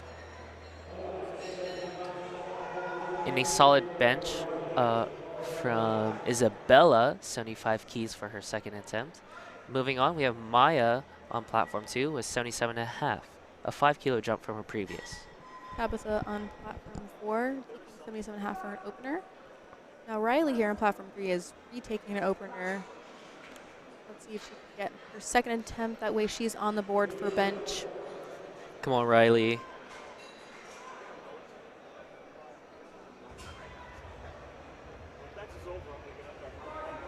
A lot smoother than her first, for sure. And the judges love it. Good lift. She has something on there for bench, so good to see that there. 80 kg opener on platform 4 for Savannah.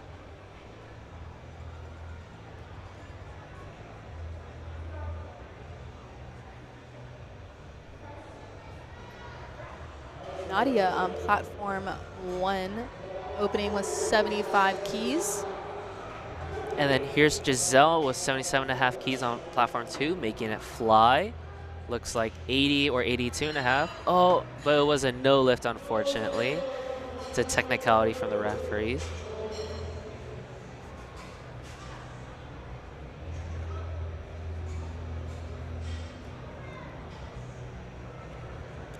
Smooth second attempt from Tyracia. Sorry if I butchered that. It's with 80 keys, 7.5 kilo jump on platform 3. Platform 4, we have Lilia Bingham, Georgia lifter, opening up with 82.5.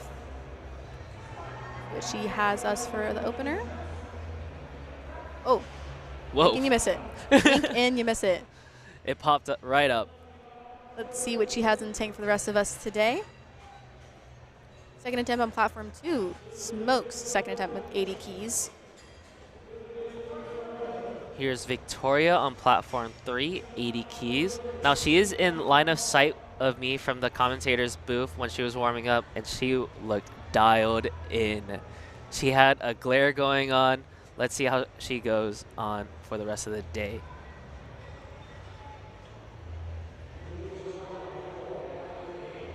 Solid bench from her. With our equipped lifting, I do want to note, when they slide into the bench, it's going to look a little different. They're going to look a little bit more restricted because they do have that bench shirt on. But their bench is also, nonetheless, very, very fun to watch. They also, again, have that spring off the chest. It's a spring off the chest, but they do have to use their triceps and their shoulders and a bit of their chest for that lockout.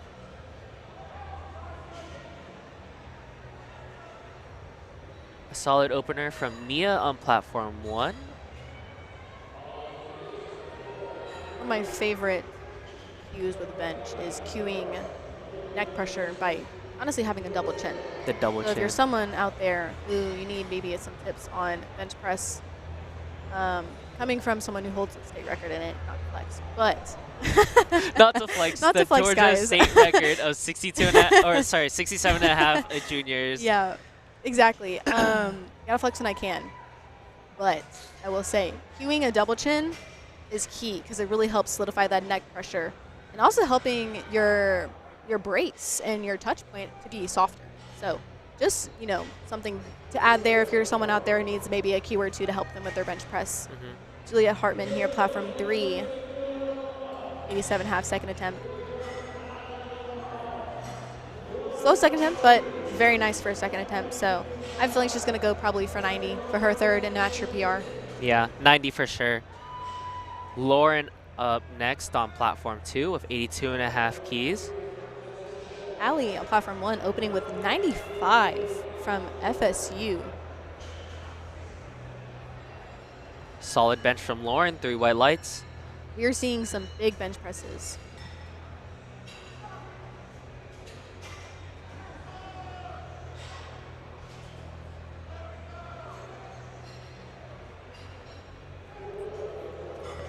And the pressure is adding on as this just in.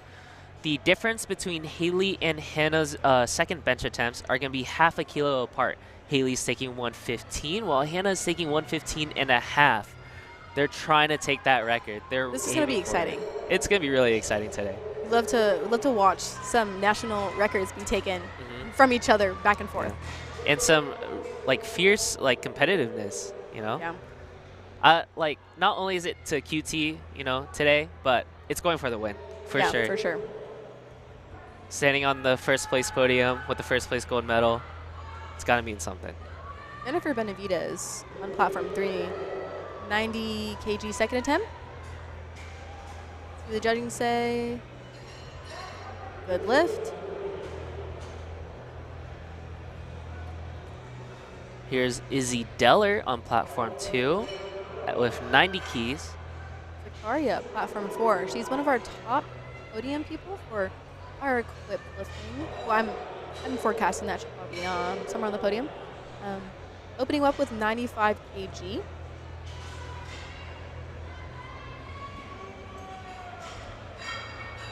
Going to see a lot of bench presses above the 90s right now as we get into the third attempts. Coming up soon, especially on platform 3 and 4, with our heaviest bench on platform 4 to be 137.5 from our equipped women's. That's crazy.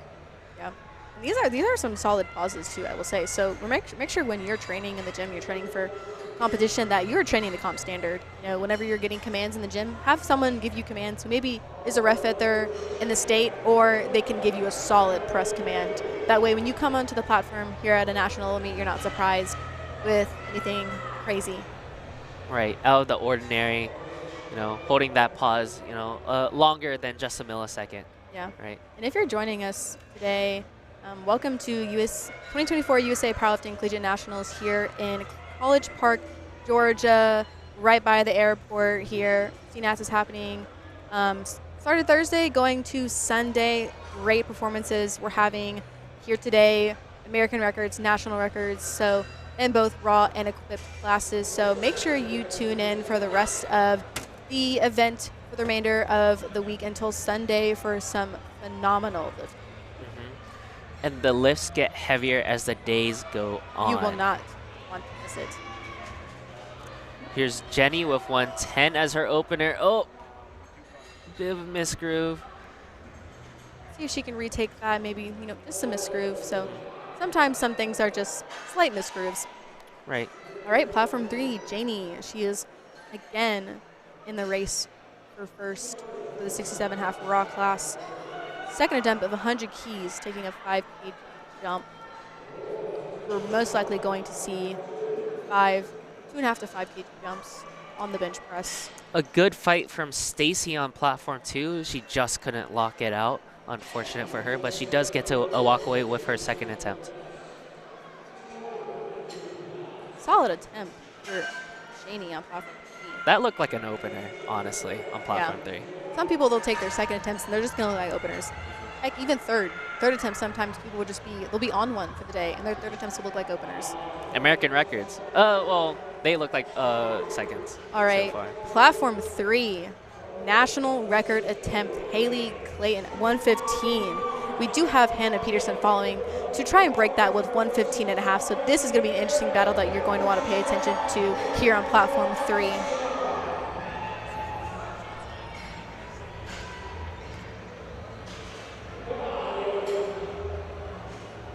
This is 253 pounds, or in American units. In freedom units. Freedom units for sure.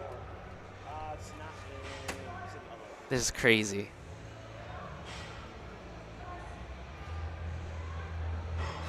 I do believe I saw a little bit of bobble there at the bottom of the press. Looks like she might have jumped the press command, but no lift for Haley, unfortunately. But Hannah Peterson is going to take that 115.5 attempt for her second. And I do want to call out her wrist position on her bench is a little different. She has a bit more of a bulldog grip, I will say. So bulldog grip meaning your fingertips are more kind of on the bar as opposed to your entire finger, and her wrists are a little bit more internally rotated. So you'll find that there's a lot of internal rotation with some lifters in their wrist positioning and or bulldog grip, as we like to call it. But this is going to be quite the attempt we're going to see her today from Hannah Peterson. And Very excited to see. And if she gets this attempt, she's going to be putting the pressure on Haley, where the difference in their subtotals right now are 12 keys. Oh, smokes it. Smokes it. Oh my goodness. Congrats, Hannah Peterson, national record, or American record, excuse me. Good job. I cannot wait to see what she loads for that third attempt. That was crazy. The pressure is on for Haley. She has to get 115 now. I'm here to see what she's gonna load for that third attempt. So here on platform 1, Sierra, second attempt 75. Platform 2, Gisela, going up 2.5 kg with 80 keys on the bar. She did miss her second attempt, so curious why the 2.5 jump, but you know, she trusts in her handler and her coach, so I believe in her. See if she gets it. Oh, smokes Smooth. it. I wonder if she just jumped a command maybe on her second attempt.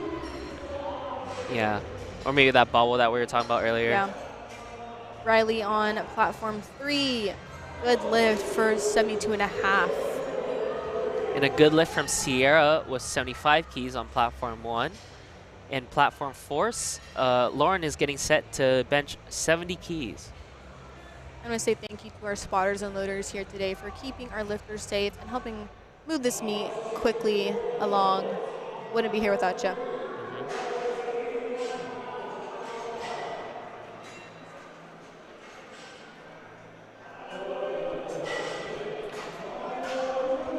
Here's Victoria up next, 82.5 keys on platform 3. It's going to be a 2.5 kilo jump from her previous. Hopefully she gets it.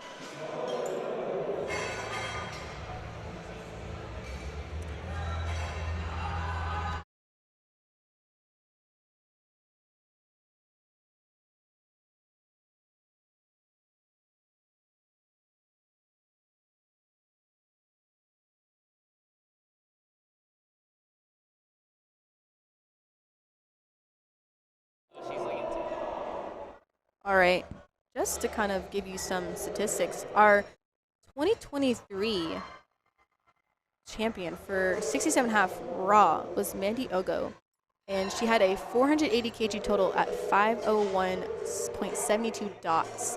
Now, Jamie is projected to do, what was it, 485, I believe? 45 is correct. 45, so breaking, and that is just her, that's just her subtotal. So I'm curious to see how much she's going to blow that total out. A7's new deflection collection launching today. You can get it now at a7.co. Their motto is Demand Greatness. A7 began as a sponsor for USAPL Raw Nats in 2016 and has been pushing the sport forward since then.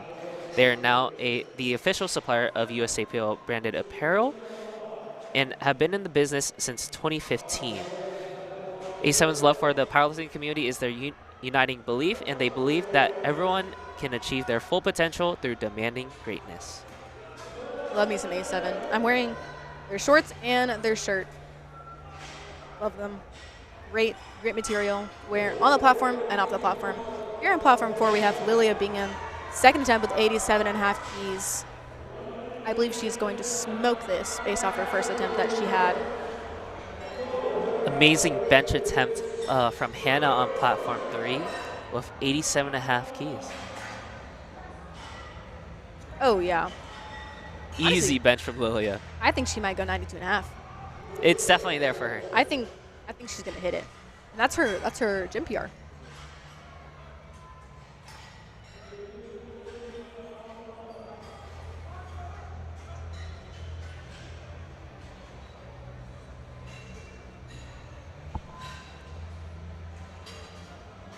Juliet Hartman here on 90 with her third attempt.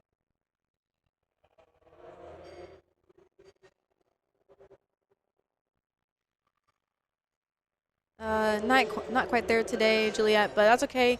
Save up for your deadlift.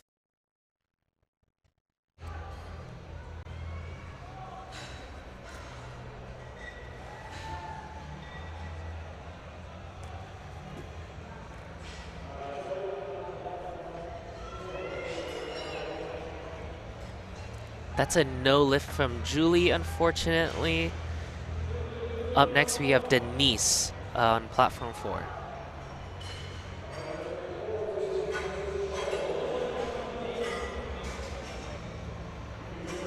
Izzy here on platform 2, attempting her second attempt at 90 kg for her third attempt.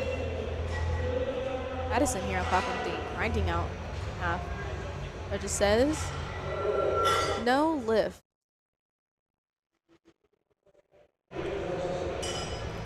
Lillian going for 85 keys on platform 1. Hopefully she gets it. Jennifer Benavides, one of the, originally equipped going to Raw, and she's now in contest to the top 5 today. So we're going to be seeing some big numbers out of her. She's currently attempting 92.5 for her third attempt on platform 3. And American record for squat. Can she get what a grind? And that, ladies and gentlemen, that's a third attempt. That is a third attempt grind. If you looked up third attempt on Google and you looked at the image, that would come up. And up next we have Carolyn Cook from FIU with 95 keys, and her teammate is going for 100 keys, right? And how do we feel about competing against our teammates? Is there like a little bit of a rivalry, or is it like, or is it like just a friendly gesture? Right? I think at the end of the day, it's all love. But when you're on the platform, you're competitors, and you're competing against each other. So to me, she's just another competition, another op, if you will, right, that you want to beat out. So may the best win. In the best way. You're cheering each other on, obviously, but at the end of the day, you want to beat them. So I'm sure they both are cheering each other on and wishing the best. But I know they want to give it their all on the platform. Right. There's something about holding a chip over your teammate.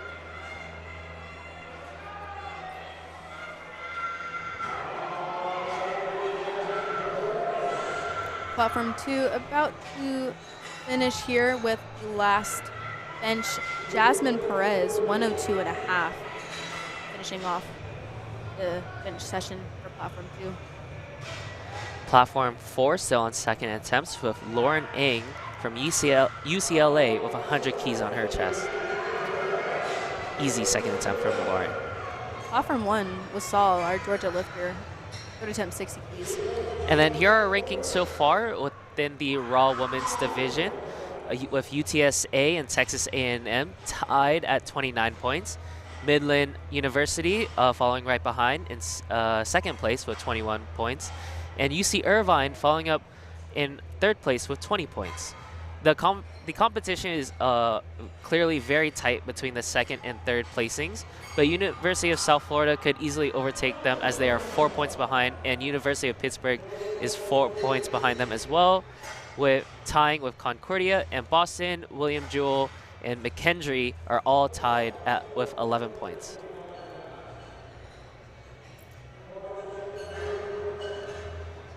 Platform 2 has... Welcome to the 2024 USA Powerlifting Collegiate National Championships in beautiful Atlanta, Georgia.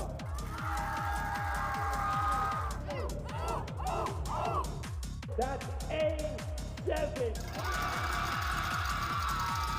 This is USA Powerlifting. This is a blood sport. If you want blood, you got it!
to the 2024 USA Powerlifting Collegiate National Championships in beautiful Atlanta, Georgia.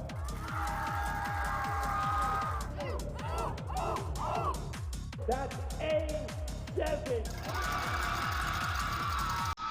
This is USA Powerlifting. This is the blood sport. If you want blood, you got it!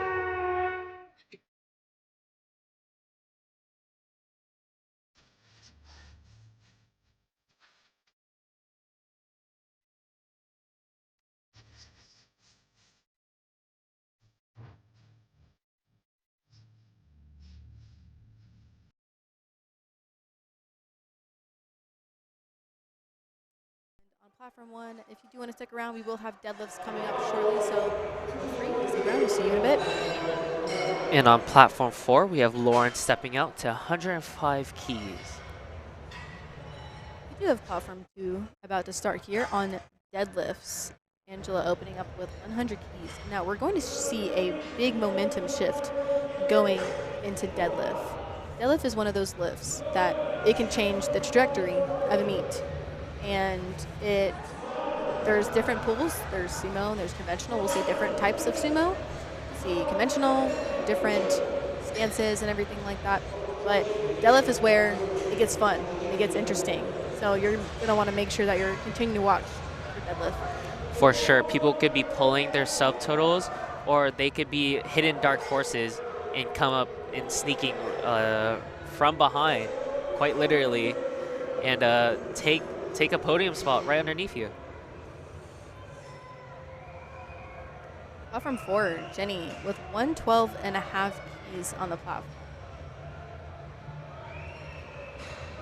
Smooth opener from Angela from 100 keys.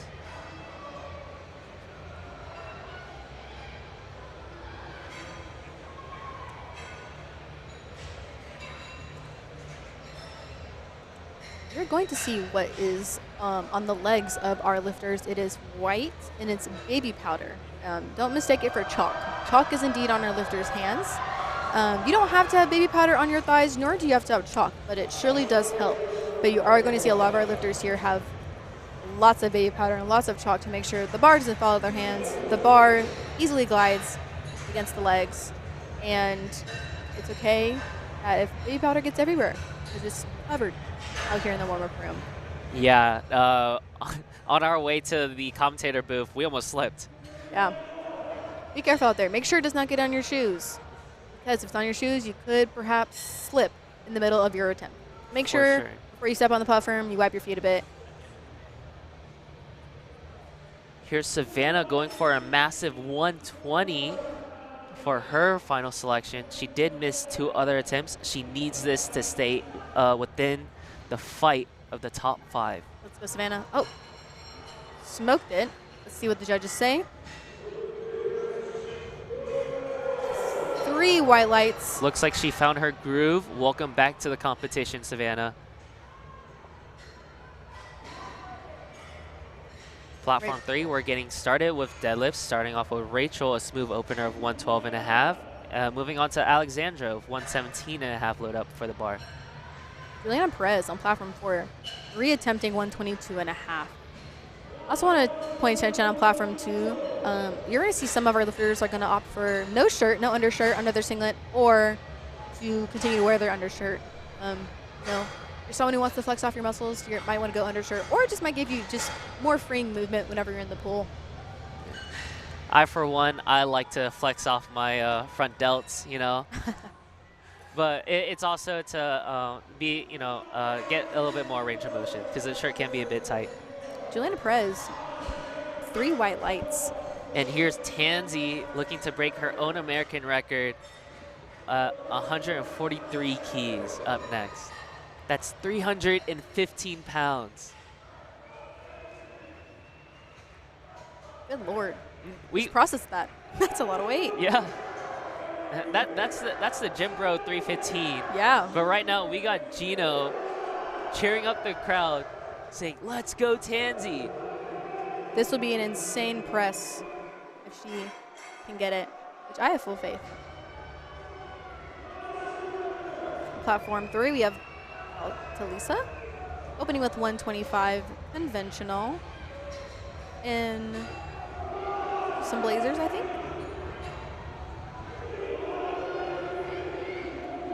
Eleanor, platform 2, opening up with 122.5. All right, let's point our attention to platform 4. Tansy, 143. Give your energy out to platform 4, Tansy. She's going to need it.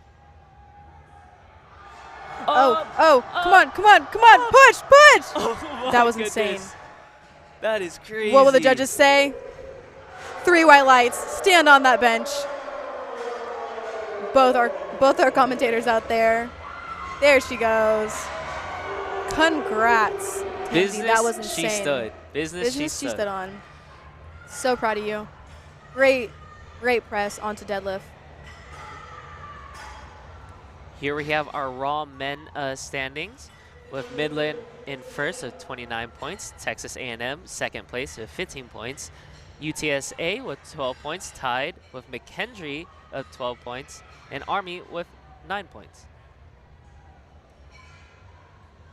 All right, here on platform 3, we have Aaron opening up with 132.5. And then here are our Raw women's standings so far, with UTSA and Texas A&M still tied at 29, Midland with 21, UC Irvine with 20, and University of South Florida with 16.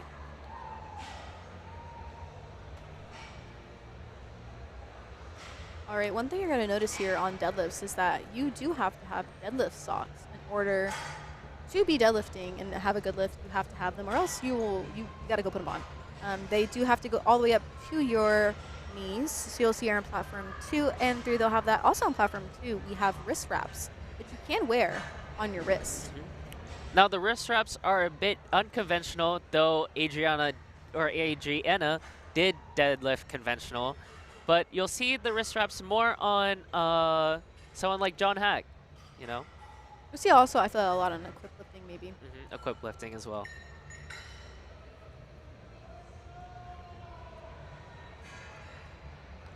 Rachel marching out to 140 of her opener on platform 3.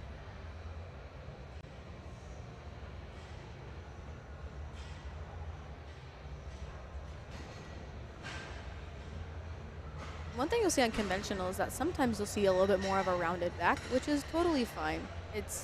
Don't let the gym bro scare you that you're going to hurt your back. I promise you're good. You're just going to see a little bit of a curve, which is totally fine. You can also see it on sumo as well, but nothing to be afraid of. If it's something that puts you in a better position strength-wise, stick with it. But you'll see that more on conventional than you will with sumo. Sumo, you're going to see a little bit of a slower pull off the floor, but maybe a faster lockout. That's typically what I tend to see with my own pulls. Might be a little slow off the floor, but fast once it gets past. For sure. The lockout is definitely there. Just like Annabelle with 142.5, easy opener for her. Later today, on session 2, we have the men's raw 75 and equipped, and the men's equipped 67 as well. That's Make going to sure be you a stick sight around. to see, for sure. Here's Joelle coming up to 132.5 keys on platform 2, as well as Mavidi on platform 3, 142.5.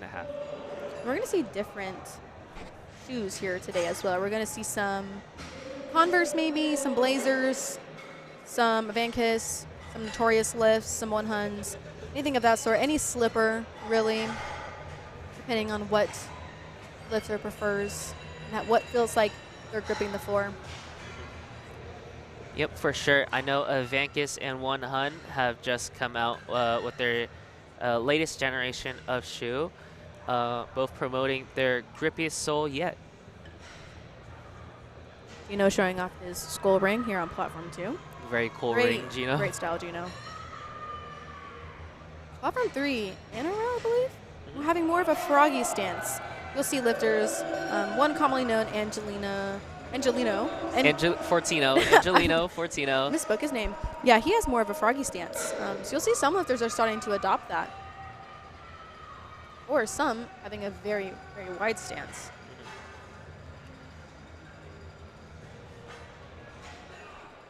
very. You know, at this competition last year, 86 drug tests were carried out across the competition.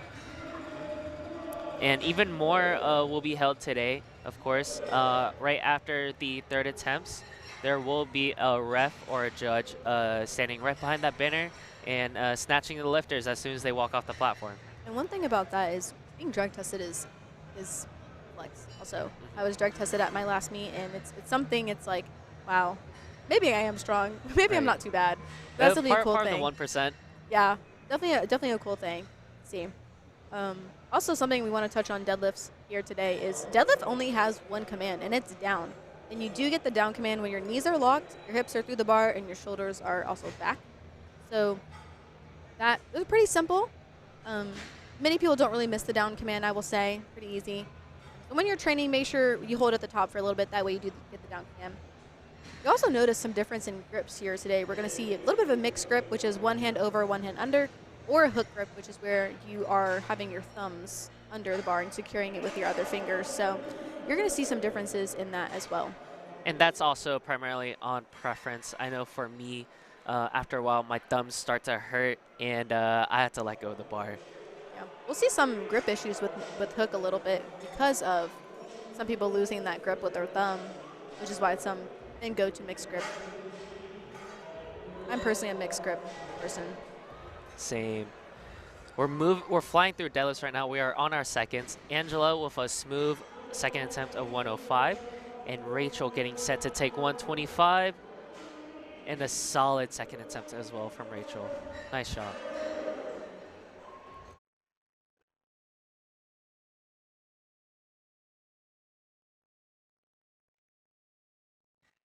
Also, one thing to note is the closer we get to the end of this competition and seeing who's going to podium is their totals and what they weighed in at. So a lot of these times, some people in the weight classes, they weigh in at the top of their weight class, and you know, maybe they end up totaling someone something similar to someone else in their competition, but they lose on body weight. So you think maybe it's important to come in maybe a little bit lighter, or maybe just stay at your weight, maybe closer to the top end? I think of course, take every advantage as you can get. Try to weigh in lighter, but also like at a comfortable weight, of course, where like strength is at its max. But for others, they like to squeeze every single ounce of strength, so they try to be right within that 0.1 margin of weight. Yeah. Platform 2, second attempt from Ava with 125. Second attempt on platform 3, Meg, 137.5. Platform 1, we're just about to get started with deadlifts, starting out with Olivia with 125 keys on the bar.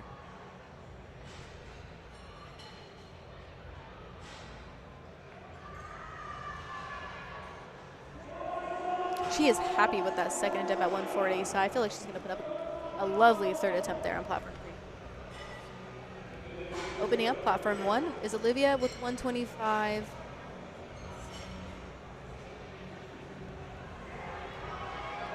Here's Lourdes set up to take 140 on platform 3.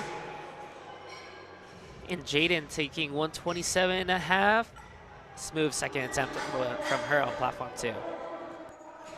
And just like your first attempts on your other lifts, you do also want your first attempt here on deadlift to be relatively easy, something you can hit on a good and a bad day.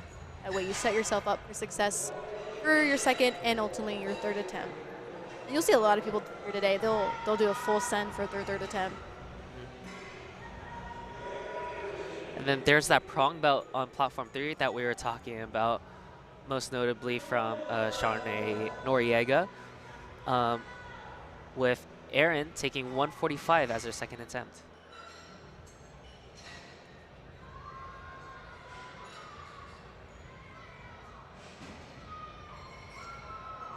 One thing also is that gets you red lighted here on deadlift is it's not locking out your knees, but also slamming the bar on the ground or dropping it at the top. Make sure when you're lifting, don't drop it at the top. Don't slam it. Could get an no lift, and you don't want to miss a lift based off that. That's the worst thing you can miss it on. So make sure if you're competing this weekend that you're putting it down controlled and not slamming it or dropping it at the top. And another thing to note is that for our wide stance sumo lifters, you can close your feet in on the when the bar goes down. Just make sure that your hands are following the bar all the way down. Platform 1, first attempt. Christina at 130 keys. Sarah on platform 2, 132.5 keys, second attempt. Rachel stepping out with a 10-kilo jump onto 150 on platform 3.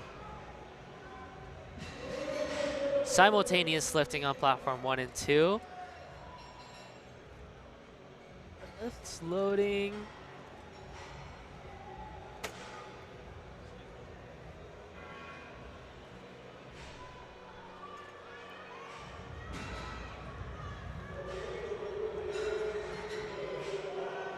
Good lift from Rachel. One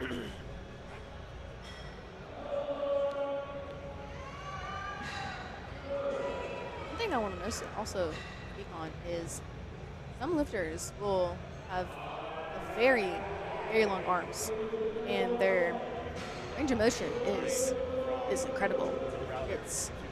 They're built for deadlift. So that's something to know is there's probably some lifters out here who, conventional or sumo, they're going to be a deadlift specialist, which is going to be fun to watch them pull some crazy numbers. For sure, crazy numbers, and try to take some places. It's always fun seeing overtakes and on the board that you see on the screen in the background. As we get closer to our third attempts, it will help show you where they will be placing based on their lifts. Here's Eleanor getting set to take 135 from Ohio State.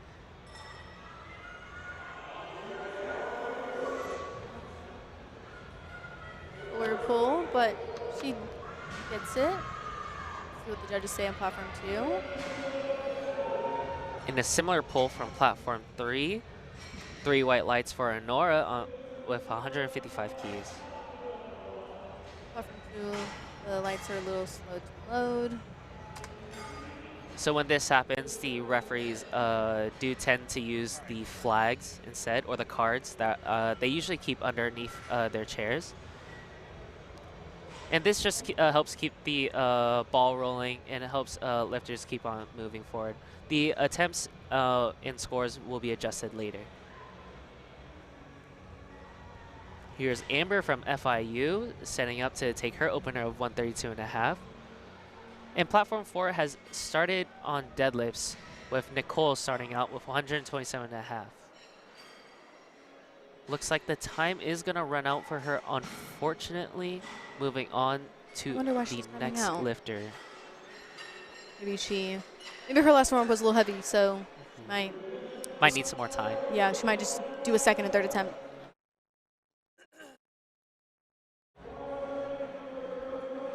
Also on platform 2, Ariana, she did get her second attempt.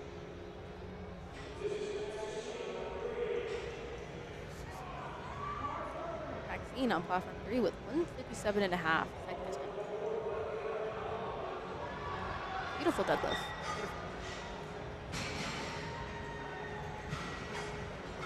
Good deadlifts all around on platforms 1, 2, and 3. Duelli on platform 2. Let's see what the judges say for her 142.5 second attempt. Looks like we're back at the top of the board on platform 4 with Erin Pump. She just took 127.5, made it look like a cakewalk. Up next, we have Nicole Bainey with 127.5. Looks like the lifters were just misinformed about the timing. Jolie did get her second attempt. Good lift for her. On platform 2, we have Anna with 145. Platform 3, we are flying through the first flight with deadlifts. We are on our third attempts of Alexandra making an easy 130 attempt. Moving on to Rachel with 140 kilos on the bar for her. And third attempts are where things get dicey. You can actually change your third attempt twice. Yeah. Which is insane. So you can, honestly, maybe convince one of your competitors to put this number on the board that they maybe can't hit, and maybe you can hit the number you're putting up, and forcing them to pull something they can't, and you pulling for the win or pulling to beat them. That's where the mental games kick in.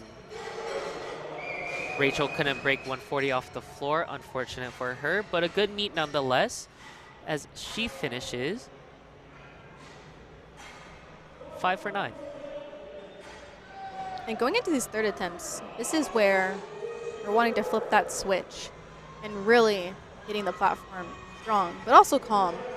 I can find that when you hit that ammonia, those smelling salts, going into your third deadlift, maybe you can throw off your technique a little bit. So it's important to know if you've used ammonia in training before to also calm yourself and not let all that adrenaline really defeat your technique and the calmness and the focus of your pull.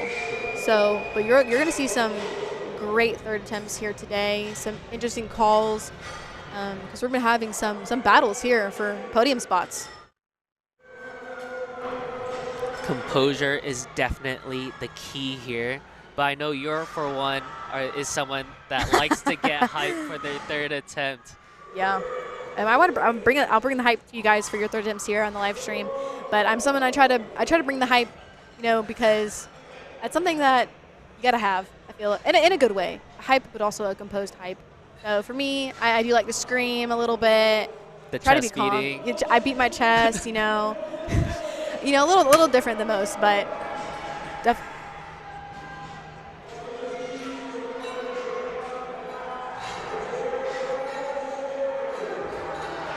And then Madison Sheets up next with 147.5 keys. A bit of a grinder for her on platform 3, but she gets it through. Well, the judges say a good great lift lift from her. Nice job.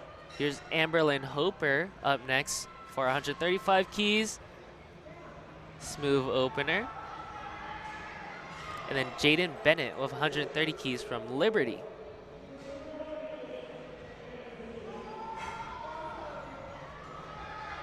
She's happy about that one. Smiles all around. The judges love it too. We love seeing a smile on all of our lifters' faces whenever they pull a lift and they're like, yeah, that's it. That's mine. I say when you're walking up to the platform, going for maybe a PR, envision that you already hit the lift. Envision the post celebration, if you will. It gives you a little bit more excitement and confidence going up to the platform. Yeah.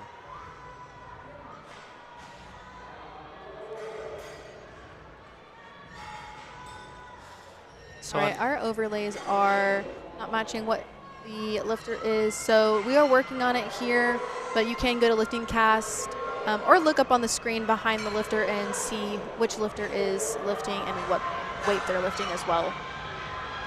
A grinder from Ava, just couldn't get it through. Gator chomp to end the day.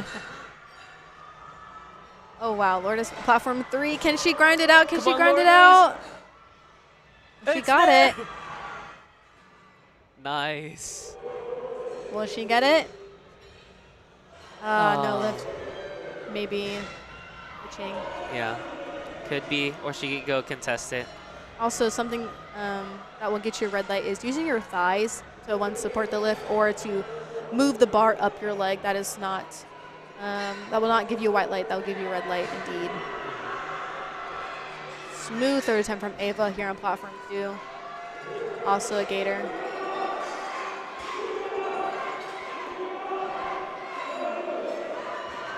Solid opener from Vivian of 147.5 keys for her. With Annabelle on platform 3, taking 152.5 for her final selection. Can she get it? Oh. Unfortunately, couldn't break it off the floor. Nice try, but a good day from her overall.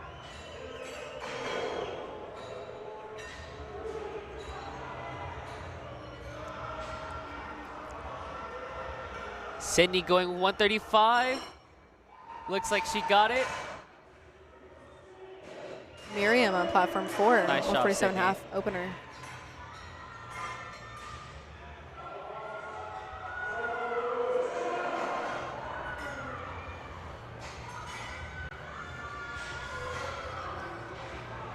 Bit of a fight from Honora. just couldn't break the floor. Stapled to the ground. Nice try. Good day from her. Platform 1, we have Christina, 137.5 keys for her second attempt. Makes light work of it. Solid lift from Sarah of 137.5 keys. Ashley with her opener of 152.5, smoking it.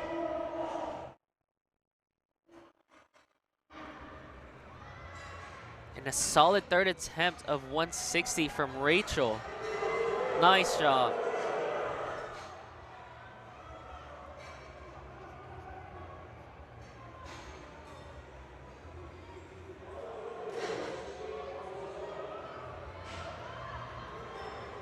Openers here on platform 4 with Mel with 155 keys in the equipped class. Well, it looks like she might have had a little bit of downward motion there at the top. Let's see what the judges say. Oh, 3 white lights. Three white lights. They didn't even miss it. Well, so something that we did see yesterday was the lift was just too fast and the whip caught onto them. And because of the whip, there was a little bit of downward motion at the top before they got the down command. And unfortunately, it was a no lift. Maxine with her third attempt of 162.5, and she is ecstatic at the top. That was a great lift. Good job today, Maxine. Platform 2, Ariana with 142.5. If she gets this, she will have a 9 for 9 day. Well, she did get it. Let's see if the judges will give it to her. Congrats today, Ariana, on your incredible performance with 949. Here's Crystal loading up 160 for her opener on platform 4.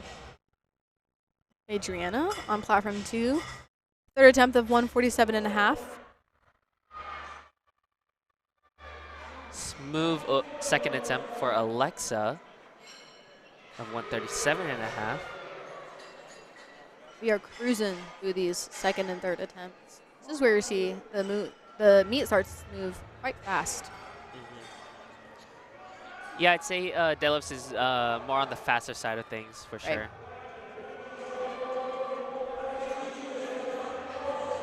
Platform 3, we have Mavedi with 162.5 keys for her final selection of the day. All of our listeners going at once. Angelina, platform 1, second attempt, 137.5. Good lift. Good lifts on platforms 1, 2, and 4. Let's see if 3 gets it. White lights across the board.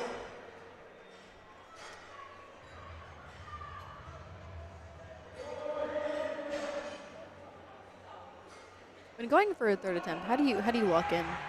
Me? I visualize something very violent that is about to happen to the bar, you know. Okay, that's of course different. not the competitors, but the bar. Right. And then, yeah, like you were saying, like I already made the lift, so like, you know, I might as well just execute. And that's, I tend to repeat words, so in my mind it's just execute, execute, execute. I think about all the hard work that went into the prep, you know, leaving it all on the platform and just executing. And use the energy of the crowd to really pull in that hype. It can definitely get emotional at times. Right. Riley here on platform 3 with 150 for her opener.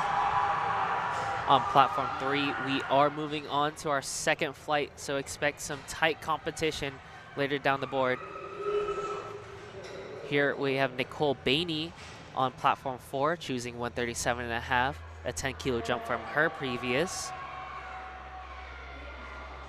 A solid attempt. Let's see how the judges like it.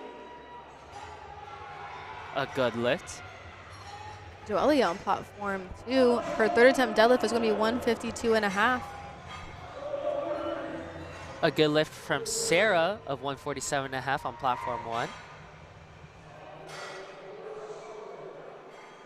I was not there today for Joelia, but great performance today. He just did Collegiate Nationals.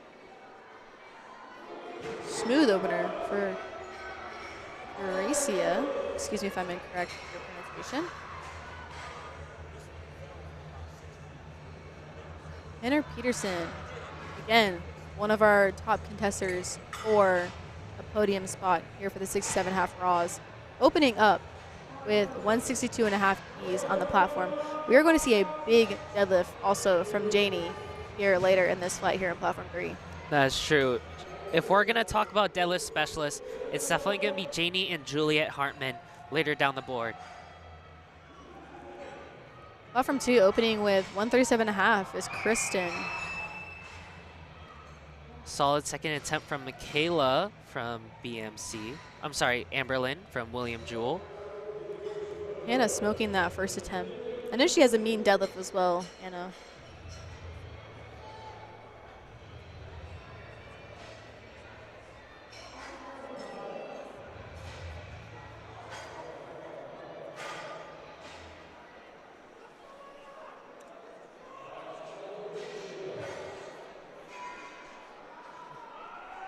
And don't worry too much about the names not matching the lifter. You can always follow along with the boards behind them. Or on LiftingCast as well. Ella on platform 2, or 4, excuse me, deadlift second attempt, 147.5 keys. Good job. We have Jasmine coming up onto the board onto the platform on platform 2 with 140 keys from Texas State University. Again, you do have a minute to get that down command. So, you know, if you have a little bit of a longer setup, totally okay. Just as long as you get it within that 1 minute time.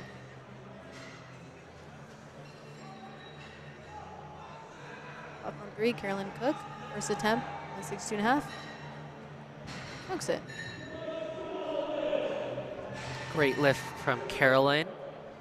We have Vivian on platform 4 with 152.5. A little bit of a sticking point, but she gets it. Olivia here on platform 1. Her third attempt with 140 is a good lift. Congrats, Olivia. Victoria Ho up next on platform 3 with 162.5 keys from University of Texas, San Antonio. As we wrap up some of our third attempts here on platform 1, I want to say congrats to all the lifters who just finished their first collegiate nationals. You know, prep for a nationals is always crazy, especially being in school. And you know, considering I did this last year, I can attest to how that's taxing to do full powerlifting training on top of a class schedule. It's difficult for me now, and I'm in a full-time corporate job, and battling training is also difficult, but it's also difficult for our collegiate athletes. So I just want to say congrats to all of our lifters here who made it here today and made it here to Atlanta, and you're finishing out your third attempts here. I'm done with congrats making it this far. Yep, being a collegiate athlete is no joke. On platform 4, we have Alexandria with 162.5 keys for her second attempt. Haley Clayton. Let's see, she's got to do 167.5 here on platform 3 for her first attempt. Again, she is in contest for a top podium spot. Alexandria just couldn't get the lift there, but she does have one more try. Oh, and you'll see on Haley Clayton, you'll see her grip is a little bit different. She is pulling mainly on the smooth. You'll see some lifters will pull mainly on the smooth, like Joe Bornstein, or they'll pull completely on the knurling, which is the little bit of the rougher part, which is where you'll see a lot of lifters end up pulling their calluses on that part, depending on how sharp the knurling is on that bar. I've pulled a few calluses just recently. Mine are starting to heal, thankfully. But everyone has a different pulling position, so if you can pull on the smooth, honestly, congrats to you, because my hands would slip. Yeah, I remember tearing my hands on a week 3 deadlift on my meet prep last year, and that was on a fresh TSS bar. Those bars will eat your hands up.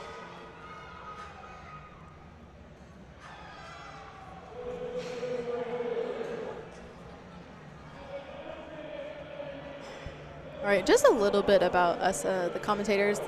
Coming for you today, this morning's session. My name is Cassie Rotolo. I am from Georgia. I've lived here all my life. Powerlifting for roughly 2 years. Been doing USAPL specifically, I think, for about a year.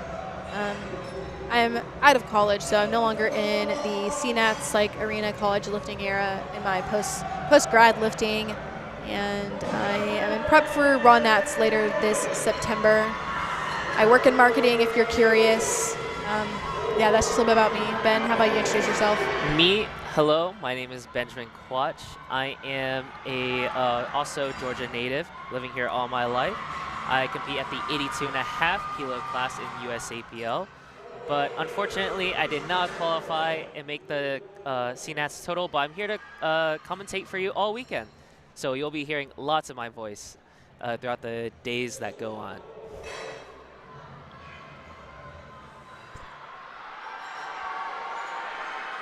A grinder from Crystal on platform 4.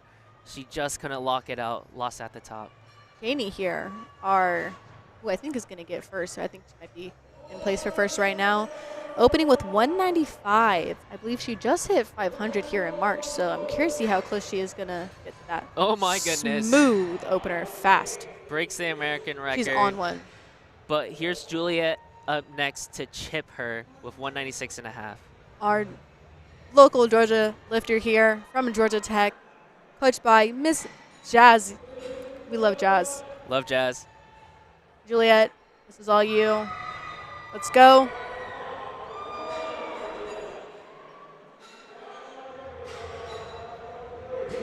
Platform 2, easy opener. All white lights. Erin up next on platform 4, choosing 140 as her last attempt. Bit of a grinder.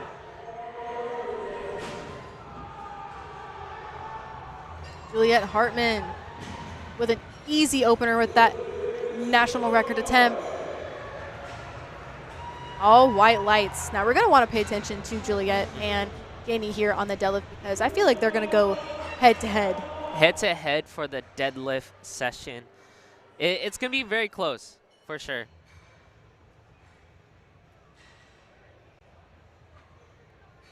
Platform 4, third attempt for Michaela at 142.5. I believe her timer is at 30 seconds, so she either is scratching and letting some of her competitors take some time and rest in between their lifts and give a break for the spotters and loaders. Not sure what is going on there, but she may or may not be timing out there. Easy opener for Madison. Oh, that was her second attempt, 157.5. Stacy up next to do her opener of 170 on platform 2. Platform 1, Alexandria with her third attempt, 155. Let's see what the judges say. 3 white lights. Good lift from her. Moving on, we have Riley on platform 3, taking us back to the top of the board. An easy second attempt for her of 160. From Penn State University. Platform 4, we have Kaylin choosing 145 as her final selection of the day from University of North Texas. If she gets this, she will move from 46th to 43rd. That just goes to show how deep this weight class is. 67.5s are a very competitive weight class. Very excited to compete with the rest of them on Raw Nats. Very fun. Bit of a grinder from Kaylin, but she seems surprised from it. Let's see if she gets it. 3 white lights. Platform 3. We have Gracia. Easy opener, or second attempt, excuse me, 170. Grinder here on platform 1 for Sarah for her third attempt at 160. What will the judges say? She sticks to at the top, and the Good judges love lift. it. Here's Jasmine taking 150 from Texas State.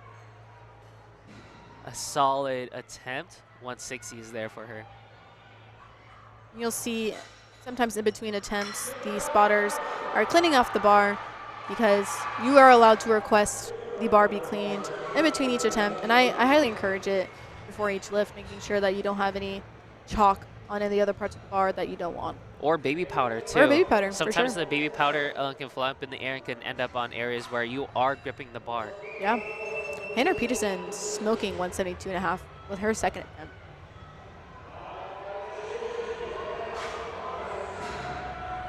Hannah Peterson is currently in third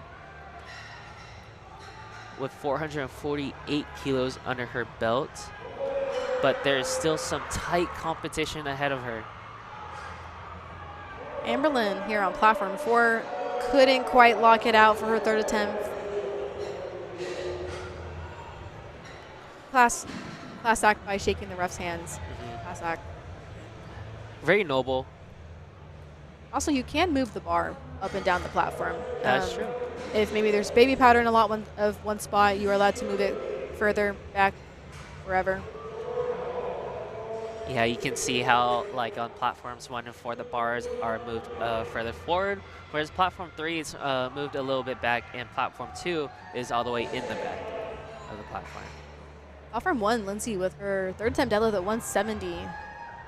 Deadlift. Platform 3, Victoria taking 172.5 from UTSA. Oh, Ella couldn't quite hold on to her third attempt at 152.5. That's a gym PR nonetheless. That's gym PR. Yeah, I'll count that as a gym PR, to be honest. I would take that. Again, thank you to our spotters and loaders here today for spotting and loading and keeping our lifters safe.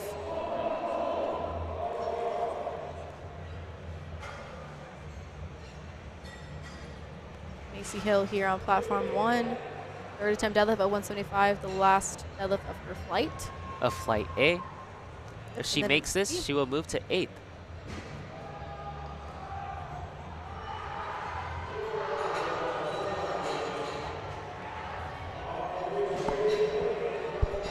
The overlays may be lagging a bit behind, but do not worry. As the next session comes up next, the overlays will be fixed. Allison on platform 1, unfortunately, it looks like she scratched her third attempt. She did not get a deadlift attempt for today. She did take 125 for her first and second deadlift, and she did not get it, so unfortunately she will not be able to put a total up today. That's unfortunate to see, but hopefully she had a great day regardless. Here's Jenna Boker on platform 2 from University of South Florida, choosing 162.5 for her second attempt. Alexandria here on platform 3, 162.5 are equipped. Good attempt, good lift. Haley Clayton here, 175, second attempt from Army, pulling on that smooth like we talked about earlier.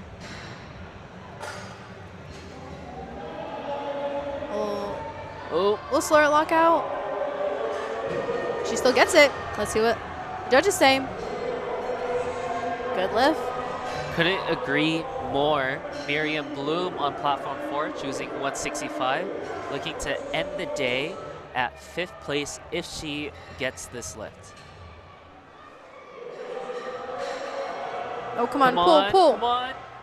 There we go. Let's see what the judges say for Miriam on platform 4. Good lift. Good lift. Podium spot she goes. Jennifer Moore, platform 3. And a good lift from Gisela on platform 2, 167.5. Saul opening up with 115 for her first attempt here on platform 1.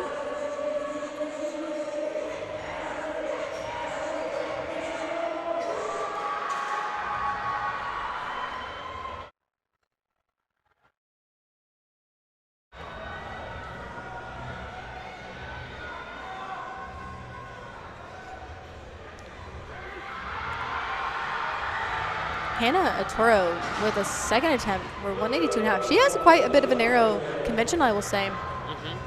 That is true, but if it works, it works, right? Right. Like we said, all our lifts here are individual per the lifter, so what works for you is not going to work for someone else, but if that's their strongest position, that's their strongest position. Of course.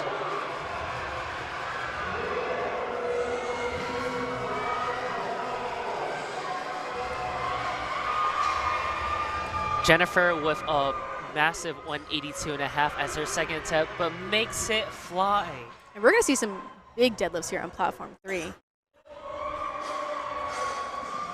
Jennifer's here to let you know that she's still in the running. Don't count her out.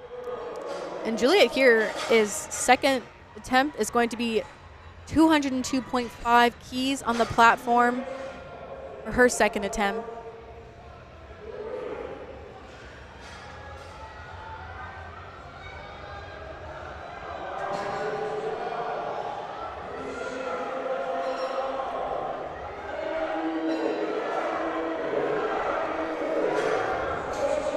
See if Juliet gets this. A smooth deadlift from Juliet. Up next, we have Janie with a monster 213 kilo deadlift. Going to take that record from Juliet. I think she gets this on her third attempt. She's going to blow it out of the water. For sure. And the running is just so tight between second and third. The difference between their lifts are only 5 kilos, and the difference between fourth and fifth is about, I believe, 7 kilos. Am I saying that correct? Janie here is contested for first right now, so I think I think she's quite up there. I think she's honestly probably secured the win, but it's not over till it's over.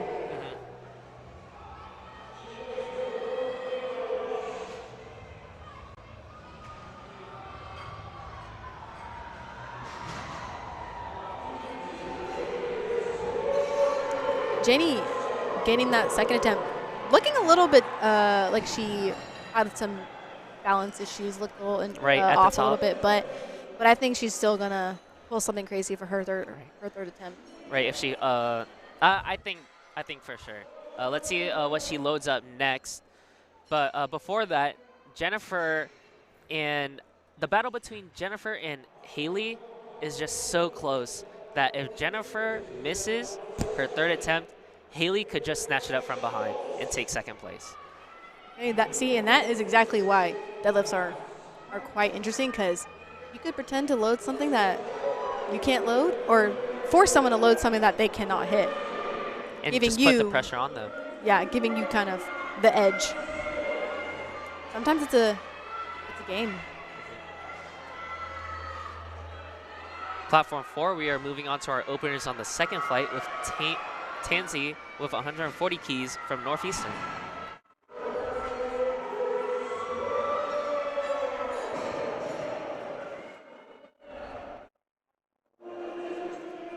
Nice job, Mackenzie with 147.5 keys.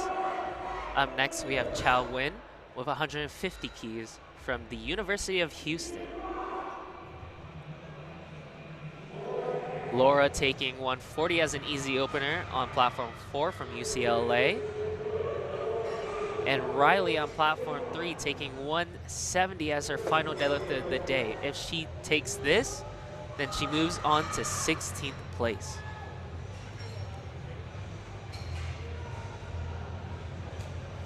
Did she lock it out? Oh, not quite. All good, Riley. You had a good day, nonetheless. Kristen here on platform 2 with her third attempt at 157.5 from Clemson University. If successful, she will move from 15th to, looks like, 8th place. Definitely when you come into CNATs, hitting top 10, definitely quite a goal. Definitely a big goal to have. Not only that, but you score points for your team. Right, exactly. Let's see what the judges say here for Kristen. And it's a good lift. Congrats on that pull. Nice job, Kristen. Taylor here on platform 1, opening up with 155. We have Tyresia on platform 3 taking 177.5 on her final choice of deadlift from Army. And on platform 4, Georgia native Lilia Bingham taking 160 for her opener. And I know Lily's gym PR is currently 172.5, so I'm excited. I'm excited to see what her third attempt is here today. My number one op here in Georgia. Can't let anyone forget it. She is my fave lifter, a great lifter to watch. Excited to watch her today. Smokes 160. Oh, it's there. It's there, Lilia. It's definitely there. I want to see 175 plus on the bar. Or Coach PJ, I know he's probably going to make that happen. Haley Clayton here. All right, paying attention to platform 3. Haley Clayton, if she gets this lift here at 180 for her third attempt, she will stay in 3rd place. Now, right now, she's trying to chase second attempt, or second right now. Yep. But she just Can needs she get this it? lift. Just So this wasn't there will. for the day. Oh, Oh, let's catch her. Thank you, spotters. Catching her. Make sure she is okay. Hannah Peterson, 3rd attempt at 180. If she gets this lift, she'll move from 5th to 4th place. moving herself up on the podium. Like I said, one missed lift changes the entire trajectory of who's on that podium and where. So definitely pay attention here to platform 3. Some big lifts, some big things are happening. Fierce competition. Platform 4, Savannah York. Smooth Smoking. opener from her. And a nice deadlift from Lauren on platform 2. Nadia, platform 1. A fight from Hannah, just couldn't get it up. She will remain in 5th place.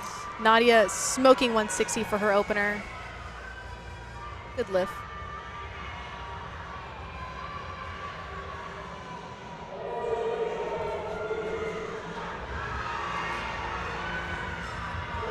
All right, here. Carolyn's marching up for 180 keys for her final deadlift of the session. If she gets this, she will be in a point scoring position in 8th place. Emily here on platform 2 with her 3rd attempt at 165. Oh, she got it. Let's see what the judges say. 3 white lights. Tabitha.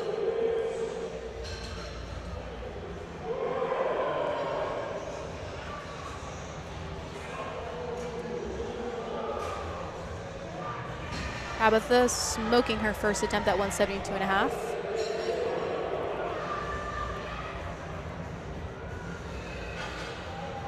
Guinevere on platform 1, 2nd attempt deadlift at 125, smoking it. And we have Gisela coming up on platform 2 later on the board. She's aiming to go from 15th to 9th, sneaking in for a point scoring position. And top 10. Like we said, we're coming to see Nats and you get top 10, that's a good thing to lead with. Top 10 is huge.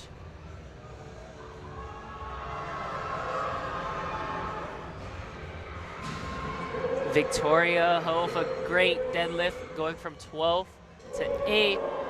Nice job. Hannah Atoro on platform 3. You're going to want to pay attention to her. She's trying to pull from 6th to 3rd place with a 197.5 deadlift for her 3rd attempt. Oh, looks like Jennifer changes. Benavidez just changed her attempt, I believe, to 195. Yep.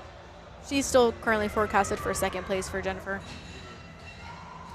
Yep, and then Hannah Ortero, she changed her 3rd attempt back down to 187.5. And if she gets this, she'll be in 5th. Juliet is trying to pull from 4th to 3rd, but she also did put in 210 for her 3rd attempt. So that'll be a good thing to watch and see if she can hit that top 3. But Janie is currently 5'10" total. No one's touching her. She kind of already has that win locked in the bag. That is crazy, though. But a 220 deadlift attempt, that's something you're going to want to see. So you want to hop on over to platform 3 for a second and watch this deadlift battle. Hop on over. Maya on platform 2, deadlifting 180 for her 3rd.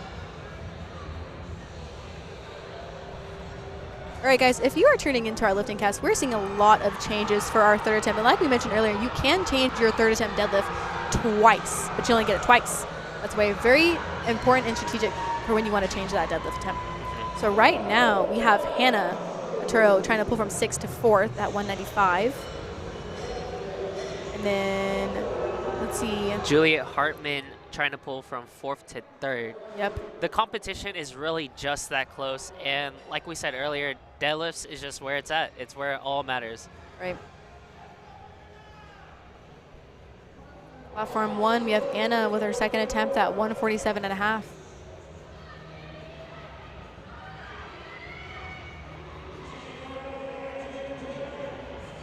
Julie on platform 4 for the equipped class at 142.5 for her second attempt. A solid deadlift from Anna on platform 1. Alexia, platform 2, deadlift. Third attempt is 180 keys. Looks like Jennifer couldn't break the floor off that one and will stay in 7th place. All right, guys, platform 3 is where you want to pay attention to right now. Hannah Toro is coming up to the platform for her third deadlift at 195 keys. This will put her from 6th to 3rd place, it looks like on the screen. On LiftingCast, it says 4th, so.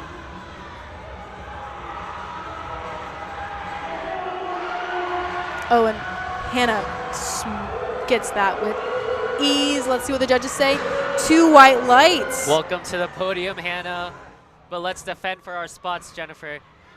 Giselle. Here's Gisela up next. She's aiming for points position from 15th to 8th. The crowd is cheering her Let's on. go, Gisela. They're getting hype with her. This is your lift, something you've been working for this entire prep. This is all you. Oh, lock it out, lock it out. Oh, yes. Big scream, big celebration. 2 white lights, good lift for Gisela. Congrats today, good job. Jennifer Benavides here. She just went. She did get that lift at 195. She will be 2nd for women's raw 67.5. Juliet Hartman right now, 210.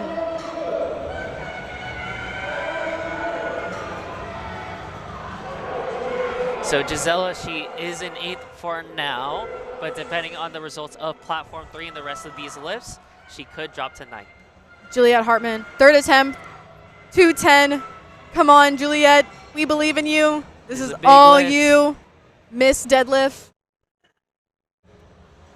Let's go. You got it. All you. You need this. Up, up. Pull it. Keep pulling. Yes. Come on, Juliet.